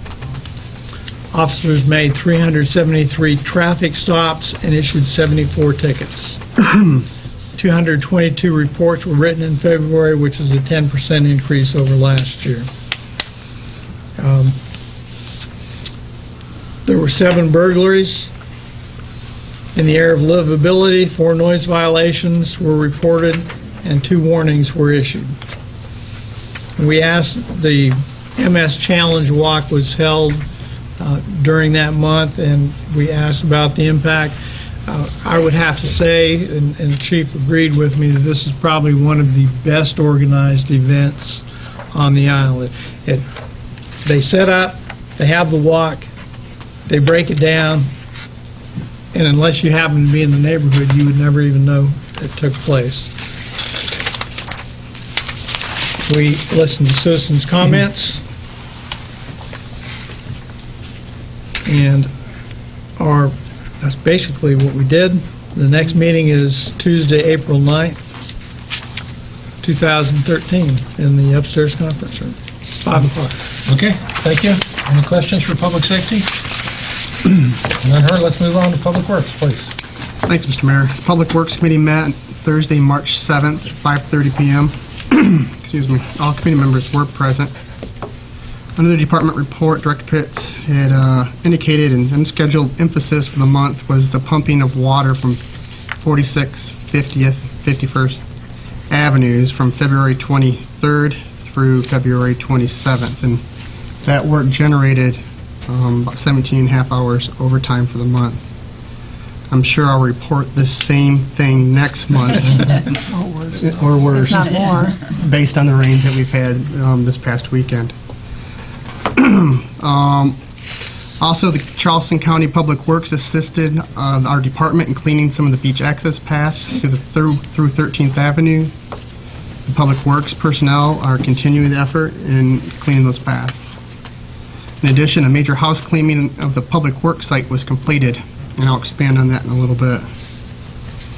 In February, our vehicle maintenance came back into the line item budget, which is nice to see. As you know, Charleston County has been on the island repaving the roads throughout the island. Still, there's probably some work going on there with some touch-up. Our garbage collection was down in February, but yard debris was up for a second month. Our garbage collection, we've noticed, has continuously gone down month over month. And we've noticed that in the Public Works Department since basically the whole island's gone single stream. Administrator Tucker initiated discussion by announcing, as we started discussing, the review of capital and long-range plan and our estimated reserve requirements for fiscal year 14. She initiated the discussion by announcing that all capital leases for the Public Works Department have been paid off, which is always a good way to start a budget. We had some discussion on that about the expenditures at 1207 Palm and 1301 Palm. We talked about our dune walkovers, a lot of things that are going to be budgeted in this next season. Under new business, we talked about construction necessary at Public Works site for NPDES compliance. That is actually a national pollutant discharge elimination system. And basically, the water that comes off any property needs to be controlled and diverted or treated. And Chuck Jarman from Charleston County Public Works is in charge of that and will handle that throughout the city. One of the things that needed to be done, I identified with our site, was the overall site needed major cleaning. Done. We've gone through and did that. We've had what we were doing was going through and washing down our trucks in that area, and he indicated that we can't do that. Any discharge from those trucks or wash off of that truck needs to be collected and treated. And no stormwater infrastructure filtration. So that's something we're going to be working on in the upcoming budgeted year, is trying to arrange that so we fall within the NPDES requirements. And we are continuing to work on that in public safety and Public Works. We had discussion of our fuel tank replacement. That's going to kind of coincide with this as well. We have to replace the fuel tanks not only at Public Works but also at the marina to meet a deadline of 2017 by federal mandate. We had a review of our fiscal year 14 operation budget as well. We discussed the status of the citywide landscaping RFP, and also in excess of contracts. We had MobiMat, which we discussed earlier. There was no other business, and our next meeting is April 3rd. Excellent. Any questions for Public Works? Let's move on to Recreation, please. Thank you, Mr. Mayor. The Rec Committee met on Monday, March 4th with all members present. For the month of February, to quote Director Page, we have a lot going on and it's all good. I have the lightweight report. Have you noticed? I mean, no big trucks or big problems. The rec is all smiles. Yeah. Our adult softball, basketball, soccer, table tennis leagues began in March. Spring baseball registration is complete with approximately 250 kids signed up, 95 from off the island. The season will begin the second week in April. We're starting to work on the Isle of Palms Beach Run, which is scheduled for June 29th. Planning is underway. Sponsors are being secured, so if you'd like to help out, I'm sure Norma Jean will like to talk to you. Applications are being printed and T-shirts are being approved. We have many, many programs which you all know and you can find out anytime over at the rec, but one interesting one is Kids Night Out, which really should be called Parents Can Have a Night Out. It's scheduled for April 26th. The kids are dropped off at the rec. They get to watch a movie, eat pizza, play games, supervised by the rec staff. Last month, 24 kids attended, ages 5 to 12. This is a great opportunity for the parents to have an evening out knowing their children are safe and having fun. Again, we had Doggy Day at the rec, which is always a huge success, even with the inclement weather. 80 dogs participated, and Dr. Jose Biascochea administered 131 rabies vaccinations. 80 dogs and 131 Well, no, not, vaccinations? yeah, well, the others were vaccinated, two different things. 80 dogs, best dog, best tail, best smile, best way. I assume the pictures of Doggy Day are on the website, so obviously you don't have a dog that won anything, right? Okay. Coming up, plan ahead, April 20th is the yard sale. There are 50 spaces available, so again, if you want to do some spring cleaning and clean out the garage and that, again, talk to Norma Jean about a booth. Big thing is this Friday is our Egg-cellent craft event. Children will dye and decorate eggs. All materials provided for the event, and it's free to the public. This activity is geared to children 14 and younger. And of course, last but certainly not least, this Saturday, promptly at 10 o'clock, is the Easter egg hunt. I'll say that again, promptly at 10 o'clock. 10:01, you'll be stampeded by 5-year-olds. The Easter Bunny will be available all day for photo opportunities. The Beta Club of Wando High School has volunteered to hide the eggs and pass out candy. The Keenagers group at their last meeting helped filling all the Easter egg candy bags. Last year we had approximately 800 children. So the building activity, Monday through Friday, 332 people used the cardio room. The front desk took 482 phone calls and had 622 walk-ins. The building was available in February, 308 hours. Again, we are also working on the budget, and we'll continue to do so. Our next meeting will be April 1st. I hope that's not a bad omen. 4 p.m. in the second floor conference room. Okay, thank you very much. Very good. Questions for Rec? I was out of town. No, I was out of town this weekend. How's the half brother? I was going to mention that. I don't know. Obviously, it didn't do anything Sunday except become a swim meet. I just wonder what their team turnout was. Usually it's the first one of the year, so I was wondering how it went. So. I don't know if Norma Jean has that information. I don't have it. We had 13 teams. That's good number then. And we did finish the tournament. Perfect. On Saturday. Wow. Good. On Saturday. Wow. That's a good number. Okay, excellent. Thank you. Any other questions? Let's move on to personnel. Doug. Thank you, Mr. Mayor. The Personnel Committee met at 9 a.m. Thursday, March 7th, 2013. In attendance were Council Members Patelli, Stone, Chair Thomas, Administrator Tucker, and City Clerk Copeland. The press and public were duly notified. There were no citizens' comments. The first item of business was to review the FY14 capital budgets and long-range capital plan, for which we all have records and have discussed in detail and attached to the minutes. The next topic was consideration of the City Administrator's 2013 performance objectives. For the past several years, the Administrator's goals have been writing an accounting manual. The goal of the Assistant Administrator is to assemble and synthesize and index and publish with table of contents and the accounting manual. The Public Works Department will continue to document special services provided to residents, such as unscheduled pickups, debris, random acts of kindness, as time will allow and when scheduled services are completed. The Police Department proposes to launch a personal property tagging and recording system. The Building Department will initiate a new program to monitor the MLS of new listings and send the agents an email containing all the pertinent information in the city's files for their new listings, such as could include elevations, statistics, surveys, permits, etc. The Rec Department will continue their after-school activities. The Fire Department will continue to educate the public with situational awareness. The personal goal for the Administrator will be to develop a narrative accompaniment to the city budget. Attached to the minutes, you will find the grades assigned to the levels of achievement for the administrator and her staff. Under new business, a review of the operating budgets for general government and building departments was done for FY13 general budget increase. It's about 0.4%. Building and planning will increase about 5%, and thus, discussions took place for estimated reserve requirements. The next meeting will be 9 a.m. Wednesday, April. There's objectives for next year. I'd like to make a motion to approve the objectives as stated by the chair. Second. Motion and seconded. Any discussion? None heard. All in favor? I got a little bit of discussion on this.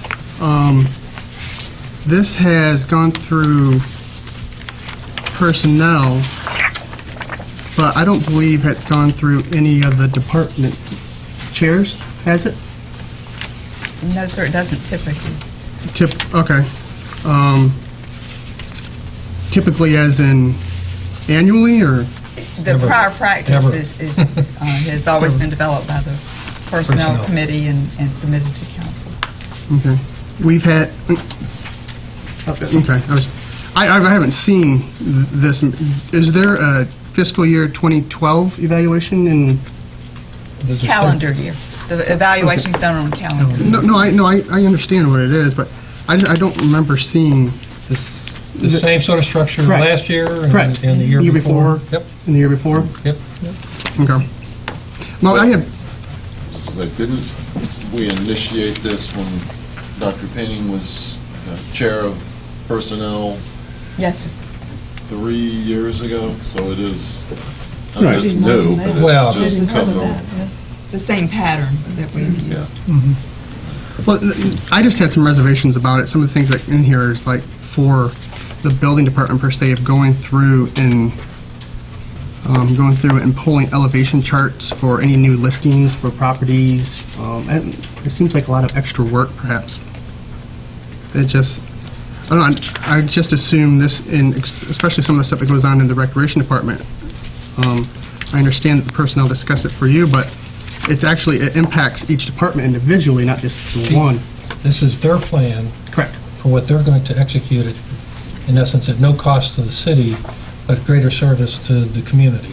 And so within the hours that they have available, they've said we can do this without adding to the cost and without diminishing the services we already provide. Correct. No, that's fine. I understand, but it's doing it without taking it through the committee source, I guess. Am I wrong on that? And I'll maybe answer part of that. I think that we're responsible for Linda's evaluation. Yes. Linda's responsible for the department head's evaluation. Thus, Linda should have a say in goal setting for those people, since she's going to be the one writing their evaluations at the end of the year. That's my feeling. Okay, good point. To your concern about the building department, when we had discussion about this at department manager level, what that particular department head iterated to me was that they're getting these calls anyway.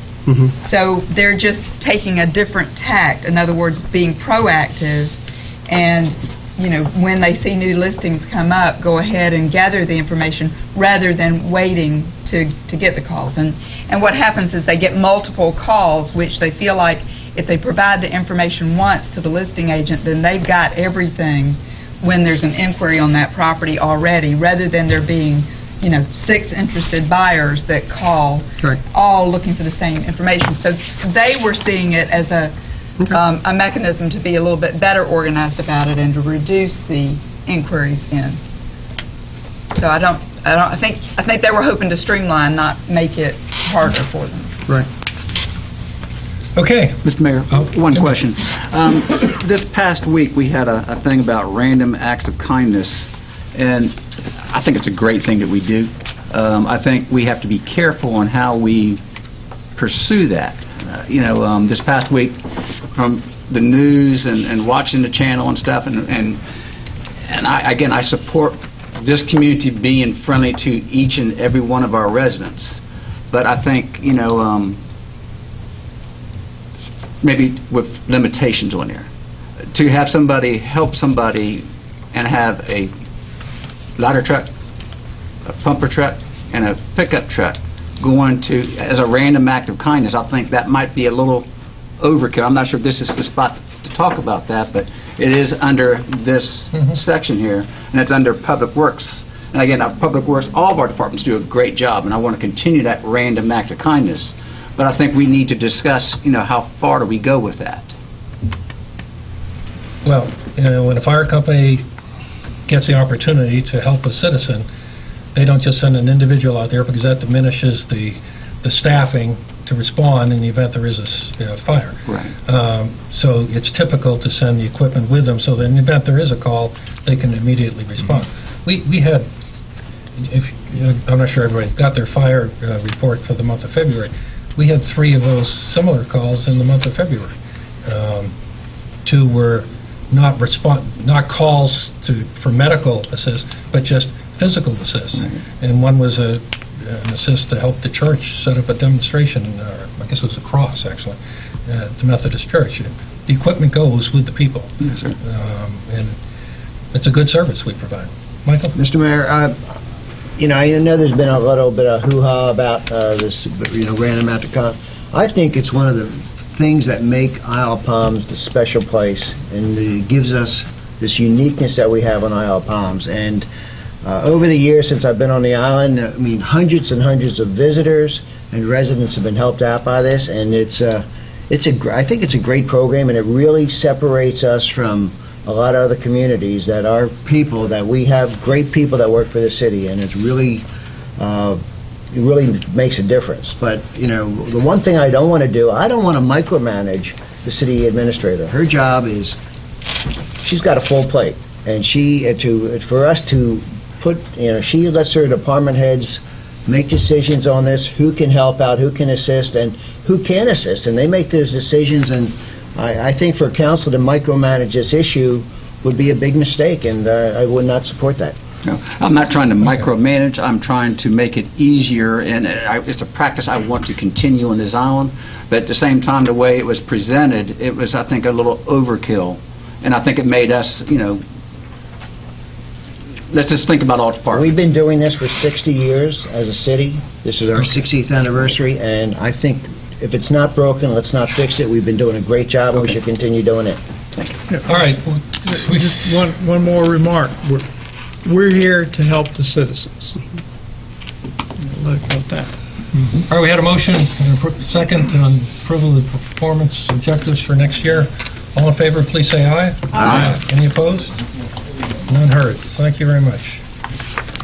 We're up to Real Property Committee, please. Sandy. Okay. Gotta find the glasses, huh? Thanks for pointing that out. Challenge him to a race, Sandy. Cool. Real Property met 5:30 Wednesday, March 6th, and 2 hours and 18 minutes later adjourned. Moving on. All Best were report of the present. We approved the minutes. Citizens' comments were none. Comments from marina tenants were none. We went right into old business. Discussion of boating infrastructure grant application and budget. We're next on the agenda. Brian Berrigan, Marina Manager, and John Schaefer were present for this discussion. Mr. Schaefer presented or displayed a conceptual drawing of the improvements to be done with the boating infrastructure grant that we're going to talk about.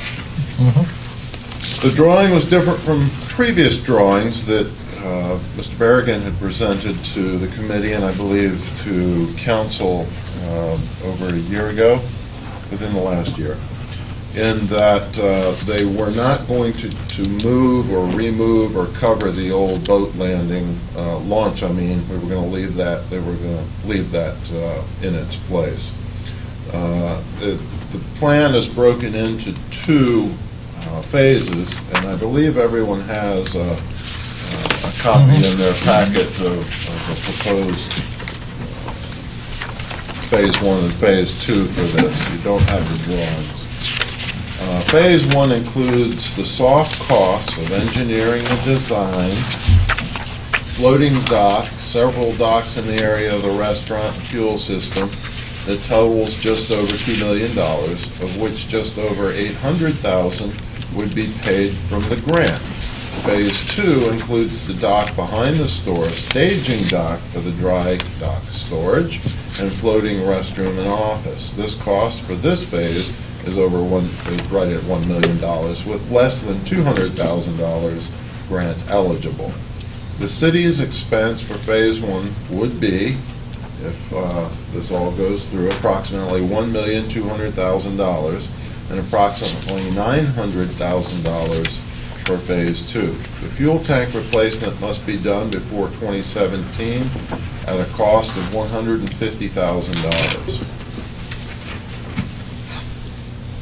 There was a meeting, I believe March 20th, that the DNR did at the DNR facilities at Fort Johnson to explain the inner workings and the applications and the qualifications for this potential grant for those people interested in applying.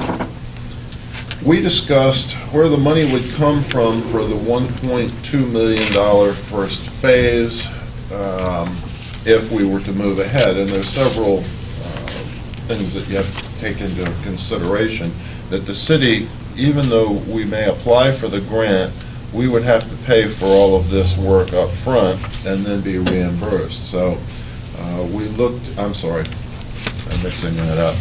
The $1.2 million that the city would put into the phases would come from potentially Marina Fund or tourism funding or from bonding the money. Replacing the fuel system and reconfiguring the docks are expenditures that were on the horizon for the city, and the grant would eliminate about $800,000 of that cost moving forward. We further discussed the city looking at taking small steps in this process towards this $2 million project, and configuring and reconfiguring of the docks. Had been in a long-term strategy for the marina. So this grant will help offset some of those expenses if we as a city will consider it, and if we, when we apply for it, are awarded. All work would need to pay up front to be reimbursed from the grant. On the subject of timing, the administrator noted that applications are due July 1, 2013, and that with the awarding around March 2014. Therefore, the city would not look to spend any money until the 2015 budget year. We thought that might be an 18 to 24 month program from start to break ground. Mr. Schaffer suggested beginning the regulatory permitting after submitting the grant, since it would take a year to receive the permit. Once the grant is awarded, the city would begin the engineering and design work. The city can then extend the grant until it has gathered the necessary funds.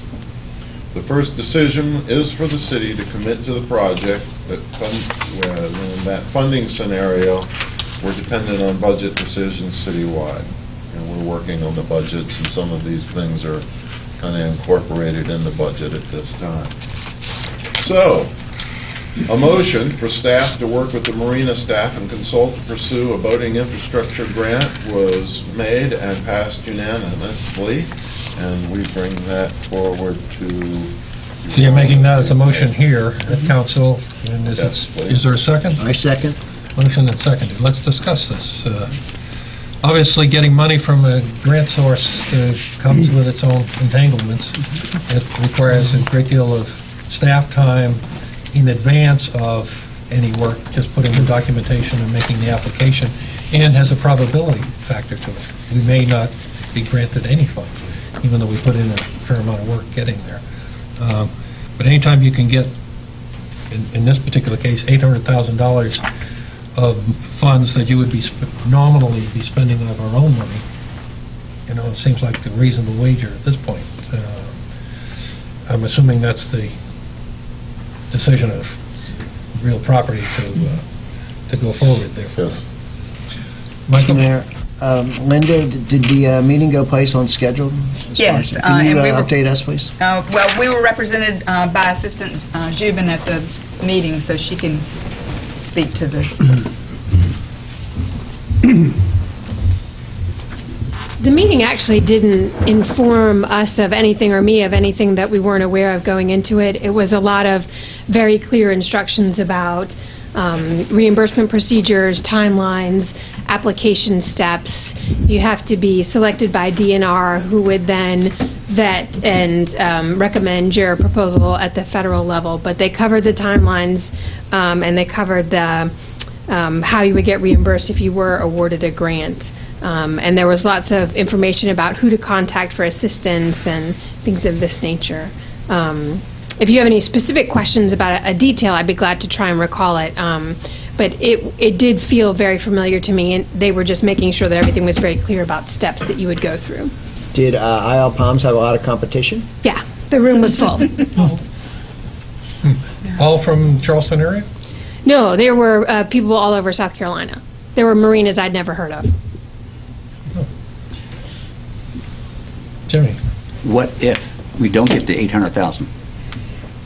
Then we maybe we have a bigger nut to bite off. I mean, we would proceed under the capital plan for, and the federal mandates for doing those things which we had planned to do anyway. What we have here is a situation where we had some things that we planned to do anyway at the marina in order to meet federal mandates and to look at, and then the availability of this money. This money is targeted towards improvements for vessels that are 26 feet and greater. So only those things that you're paying for out of grant funds that also serve vessels 26 feet and greater become eligible activities. So the portion of the fuel for boats that are 26 feet and greater, I do have the footage right there, gets incorporated into it. So I think the Real Property Committee, as well as Brian Berrigan and the folks from DNR, who actually gave us our own private presentation at Real Property, sort of saw what the city was planning to do and might need to do at the marina and the availability of these funds, and thought it might be a good combination. I did mention, if you all recall, at the Ways and Means meeting, if we're the fortunate recipient of this, as the mayor has said, if we're fortunate enough to get something as large as $800,000, that will toggle that Single Audit Act requirement, and we will have a larger expense for the audit so long as those funds are alive. So that is, when you get some money, you get the regulations with the money, and he who has the gold rules. So let's review the funding one more time. We're talking about tourism-related funds already in the bank.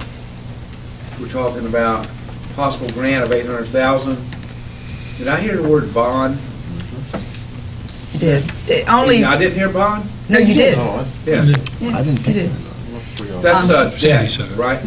That's correct. What the subject of bond came up when I was asked what are the mechanisms to pay for something like this, and some of the applicants in other jurisdictions have actually taken out bonds to do it. So it was merely an answer related to what other people have done. Did I hear $1.2 million?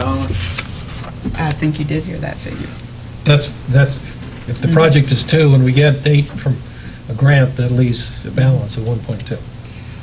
Spread over a long period of time, because these relationships of money going in and out with these types of grants can be, several years, like as many as 5. Thank you. I don't think anybody's proposing bonding for our work effort. So $200,000, no. The project also is not like we went down and we dredged the marina 1 month and we were done. This is a step progression for Phase 1, and parts of Phase 1 would have phases and be on timeline. So it's not that we're going to go down there and revamp the marina all in 1 year. It probably will be a couple of year project. So 18 months, 24 months. Yeah. It's a lot of work, among other things. It is. It's a very big project, though. All right, any other questions on the motion before us? All in favor of the motion, please say aye. Aye. Any opposed? Very good, thank you. Carry on. Okay. Next, review of the FY14 capital budget took place with a lot of discussion centering around capital purchase and special projects at the marina. And we had the replacement of the ice machine in the store at $6,000, replace non-functioning store walk-in freezer at $10,000, replace HVAC in the store at $25,000, replace store point-of-sale cash receipts system $30,000, replace store coolers at $90,000, replace fuel dispensers store, I believe that is landward of the docks, and replace fuel dispenser at the docks. Special projects that were considered and discussed: design permitting of new water sports wave runner dock, construction of new water sports wave runner dock, $329.50 for the design and permitting, and design permit for new docks, $100,000. Administrator Tucker explained that the design and permitting of the water sports dock will begin very soon, but a portion of the project will bleed over into FY14 budget. The budget will be adjusted down as actions occur. Assistance has been added that the FY13 budget had included $25,000, which we approved, and it was actually $26,600 for this project. The administrator reported the construction of that dock has also been tweaked based on the design-built bids that were received. The reason I bring up the detail here is that I believe that we are looking to discussion of the amendment to the Marina store lease. And I'm not sure if we were going to talk also about aligning those expiration dates or just these particular capital items. I didn't recall that we discussed aligning the expiration dates at committee. I thought it was mostly a discussion of capital items. We had a good bit of discussion about the fact, I'm seeing notations from the crowd out there that I may be wrong, but we had a lot of discussion at Real Property about the fact that items are detailed in the triple net lease that are items that belong to the city. But the lease is a triple net lease, which basically means the responsibility of the tenant if there's a need to repair or replace them. And some of the discussion centered around clearing that up, that the tenant would like to see those considered extraordinary items, and the committee indicated that this would require an amendment to the lease in order to be able to make that very clear in the lease that the city would be responsible. And this discussion actually took place earlier was last initiated. year That's after correct. budget process. We did ask the tenant to come back at our budget process this point, and that's where these numbers have come from. The tenant has done a lot of work researching these and getting, if you will, well-rounded bids that are pretty concise to what the monies would be for these items. Real Property brings it before you to consider amending the lease at the marina, basically, to include these items, or? Well, they're in the lease now as provided by the city. The question is whether the city has the responsibility for maintaining them. I don't think that there is replacing any them? question right now. Right now, it is the responsibility of the tenant under the lease. But if we're going to, as Councilmember Stone says, if we're going to entertain the city's taking responsibility for them, then we would need to amend the lease to make it clear. Whew. Discussion, anybody have any additional thoughts, Jimmy? Yes, sir. On a triple net lease, I think these leases are like 5 years at a time with options to renew, somewhere in that range. if a tenant had a longer-term lease, they'd be more inclined to put major investments into it. And that's, I kind of look at this as a major type of commercial lease, and I think we really ought to consider a longer-term lease with our tenants so they can make these major adjustments in a triple net lease. So, a tenant expense as part of the lease, but a longer-term lease as opposed to just 5 years. I guess I have trouble, just looking at the last two items, fuel dispensing. Well, how can we not, it's our property, it's those are our responsibility. Yeah, those are our responsibility according to the lease. It's the other things above that. I should have made that clear. The coolers, the point-of-sale system, the HVAC, the non-functioning store walk-in freezer, and the ice machine. They replace the fuel filters and replace the fuel dispensers, the store and the dock. Those are ours. Hopefully that the dock one can be be pushed along just a little bit longer until we have improvements of our dock itself. But the one at the store, along with the store and an overhead that I'm not sure if that's included in that price there, Linda. I thought it was a separate line item. But a cover or a canopy over that fuel dispenser needs to be put in, and that falls on the city. And that we'll be working to this budget year. We had a canopy listed on our schedule for another 40,000, but it isn't in here. No. And I didn't know if that was something that So are you, I say you, the lease or gets stricken or... And the canopy was on the capital plan. It is. Yeah. It wasn't an issue with the lease. Is the committee recommending that we accept responsibility for replacing this equipment?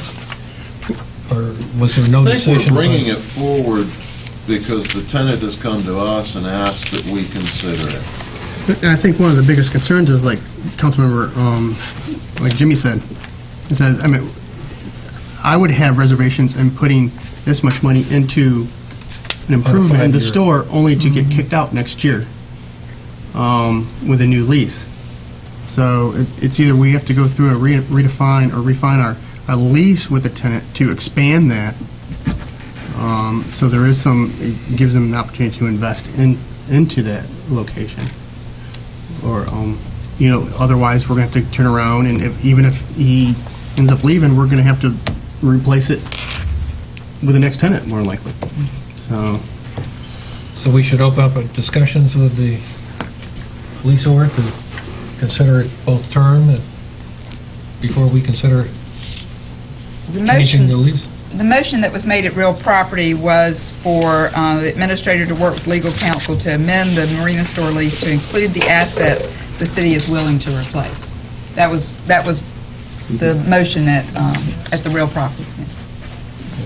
And we're now trying to debate as to what are the assets the city's willing to replace.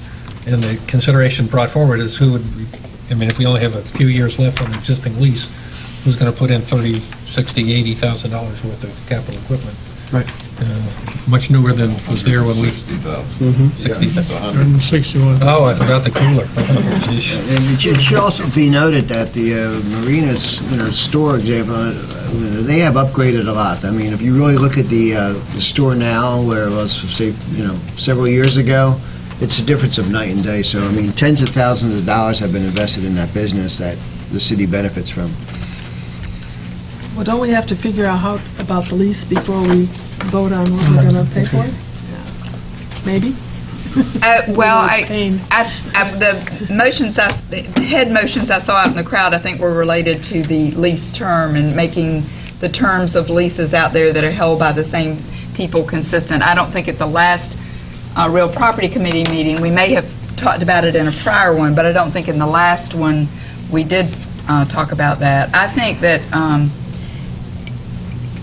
what I'm hearing is that maybe this needs to go back to Real Property again so that we can get some clear direction on exactly how the lease would be, what would be the terms of any amendment, whether or not it's going to be multiple leases that get amended, the store and the marina management lease, or whether or not we're just amending one to incorporate these assets that need to be replaced by the city. Sounds good to me. I don't know that this- I'd like to have enough information. have legal counsel maybe talk about some of the options before you come back to the real property and give us a little bit firmer idea what's going on with that, further review, okay? Lease options, et cetera? Well, yeah, I mean, just so, this is a significant, and, I rather than us talk, but we've already talked this through and bounced this around a lot in the last couple of meetings. I think now's the time prior to it comes up on the agenda, we review legal option, make sure that we're being consistent with what should be, how it should work best for the city. Okay. And the tenant. Jimmy, you had something? No, I'm sorry, I just had my hand up like that. I apologize. Sweating bugs. That's season again, okay. Well, let's refer it back to real property for more input from legal counsel and I guess all parties. Anybody has any grand thoughts? Okay. That's fine. I'm happy to. Okay. Budget. More budget. More budget. Discussion of the estimated reserve requirements. I think everybody's seen the proposed option 1, option 2. Committed to memory. Yeah, new business, the review of the operating budget. Oh, look, more budgets. Got through, I do have a highlight. I got the grant for trust.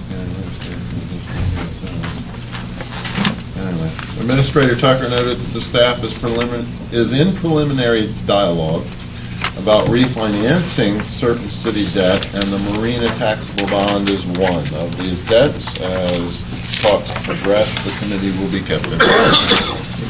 That was always good news. City had hoped to complete, update on design engineering bid for water sport docks. We awarded that recently, $26,600. Consideration of contracts in over 10,000, none. Miscellaneous business, marina rents, all tenants were current. Yay. Next meeting, a date, 5:30, Tuesday, April 2nd, in the conference room, New York City Council. We adjourned 2 hours and 18 minutes later. I think we'll beat it tonight. Okay, thank you very much. Any questions for real property? Very nice. Moving on, you have minutes from the Accommodations Tax Advisory Committee, minutes from the Board of Zoning Appeals, and the minutes from the Planning Commission in your package. And as you can tell, in the Planning Commission, they are. Please. Like a quick comment.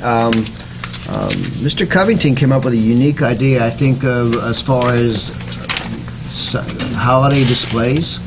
I know last year the City Council decided not to fund additional monies for displays, yet there's a feeling of, let's continue the Christmas spirit on the island. And I really like the idea that Mr. Covington came up about maybe soliciting island businesses to sponsor displays, where we could have Santa Claus and Frosty and all the other good folks spread out around the island, and let the island businesses go wait for them to have, get recognized for their civic contribution. Good. I think Sandy and her team will be working on that. It's good to hear encouragement, though, from us, I believe. Not always that way, but everybody was so happy with the last city event that Norma Jean and everybody else put on at Christmas. If we can expand on that and make it a 3-day event, or no, she's shaking her head. Her eyes are rolling, her head is shaking, all of the above. Anyhow, it's anything we can do to encourage people to visit us during the off-season, more power to us. So let's keep pursuing that. Also, you have Board of Zoning Appeals planning. As you know, planning is, we heard earlier from Mr. Matisse about his tree problems, and the Planning Commission is discussing and considering all sorts of options under trees. We'll deal with that when they are done. So, any other questions or comments on their minutes? None heard. Moving on, introduction of bills, resolutions. We have a proclamation. I think I do with my narrative. Are you in a good voice? I hope so. American Red Cross Month 2013, a proclamation. March is American Red Cross Month, a special time to recognize and thank our heroes, those who volunteer, donate blood, take life-saving courses, or provide financial donations to support an organization whose mission is to help those in need. We would like to remember those who help us, all of us here in the city of Isle of Palms, by giving their time to help support their neighbor, and thank our heroes, our volunteers, blood donors, class takers, and financial supporters who help us assist those in need. In the Lowcountry, the Red Cross works tirelessly to support us when disaster strikes, when someone needs life-saving blood, or the comfort of a helping hand.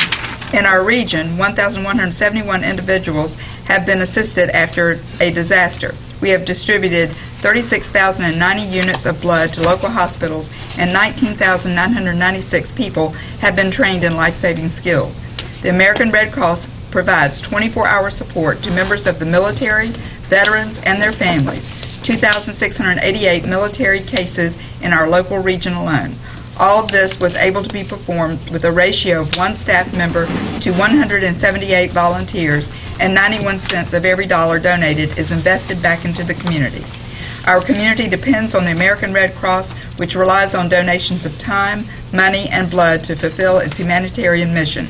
Despite these challenging economic times, the American Red Cross continues to offer help and comfort to those in need.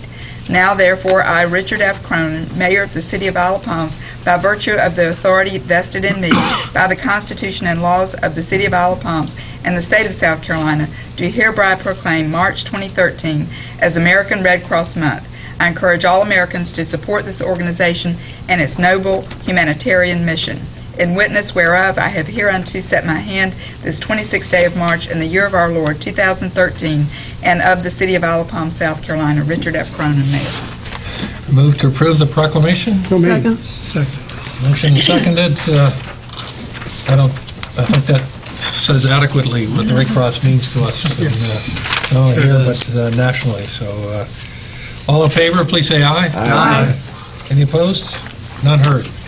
Last item on our agenda, first reading by title only of ordinance 2013-03, an ordinance amending Title III, Public Works, Chapter 2, Solid Waste, Section 3-2-8.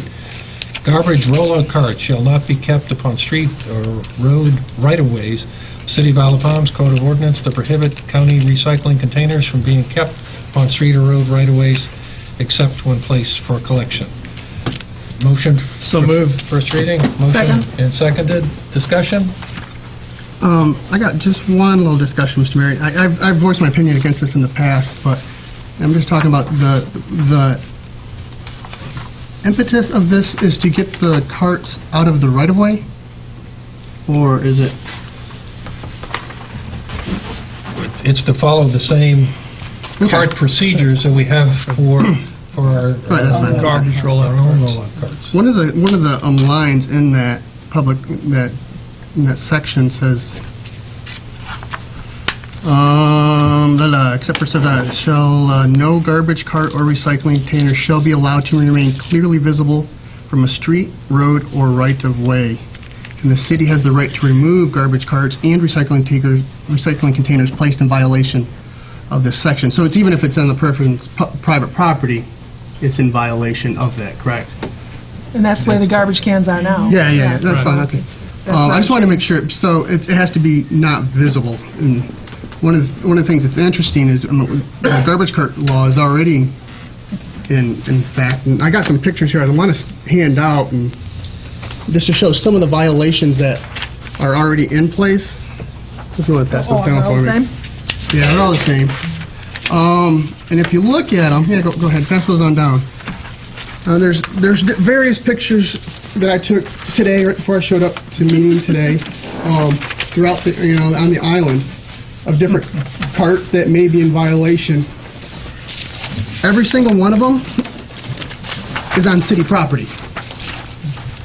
Okay, except for the last one, that bottom right one is actually the person who wrote the op-ed article in the Island Eye this past week. So it doesn't make sense to me that if we're going to go ahead and start utilize a law, that the city should probably be the first one to set an example. And if we're not going to, it seems it's a nuisance law. Now, that was it. But I know we still have public hearing and second reading. So I call for the question.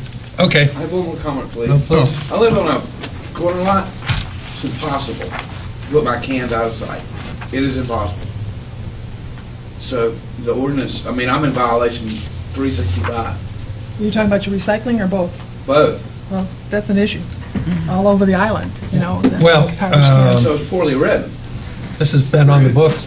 This has been on the books for Since 2001. Well, I think it goes prior to No, that. actually, if I could say something, I'll get it out here. If I remember correctly, I amended the ordinance in 2001, and that involved the time that the carts need to be rolled back. We changed it from 5 o'clock and the day of pickup until 7 o'clock the day of pickup to allow folks to get home. And if I could also say, I don't believe we've issued any tickets for people having trash cans visible. I see that as a non-issue. So we'll have the law. If we, well, maybe we need to take that part out of the law. I believe this ordinance probably dates back to when we had, obviously it dates back to when we first got the rollout cans, which I don't remember when that was, before my time up here. But Okay, we're at first reading. This needs to be tweaked. We can work on tweaking it. All in favor of the motion for first reading, please say aye. Aye. Any opposed? Nay. What do you want? All the negatives? We look forward to the nays.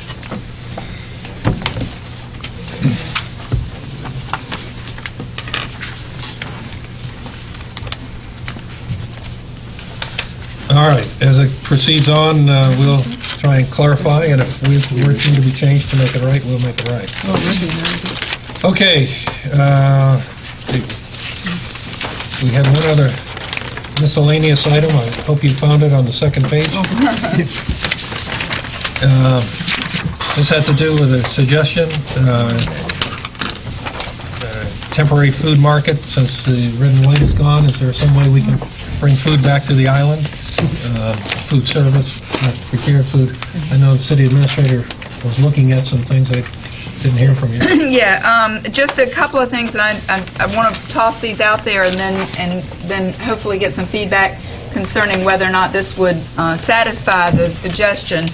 I think Councilman Ward had mentioned that since there's going to be such a gap between the time the red and white has closed and when we will see the doors open of the new store, that maybe, if it were possible, to have some sort of temporary vendor in the center of town, that we should look at doing that. And there are possibilities. They are limited to our commercial district, and we would have to take into account the flood and zoning issues related to that. So we'd have to bring in a temporary, and when I say we would invite in a store with that would have a temporary structure that could either be in compliance with the flood elevations, and there are ways to elevate some of these temporary structures, or they would have to meet the requirement of being able to be taken off the island should we have some sort of a storm.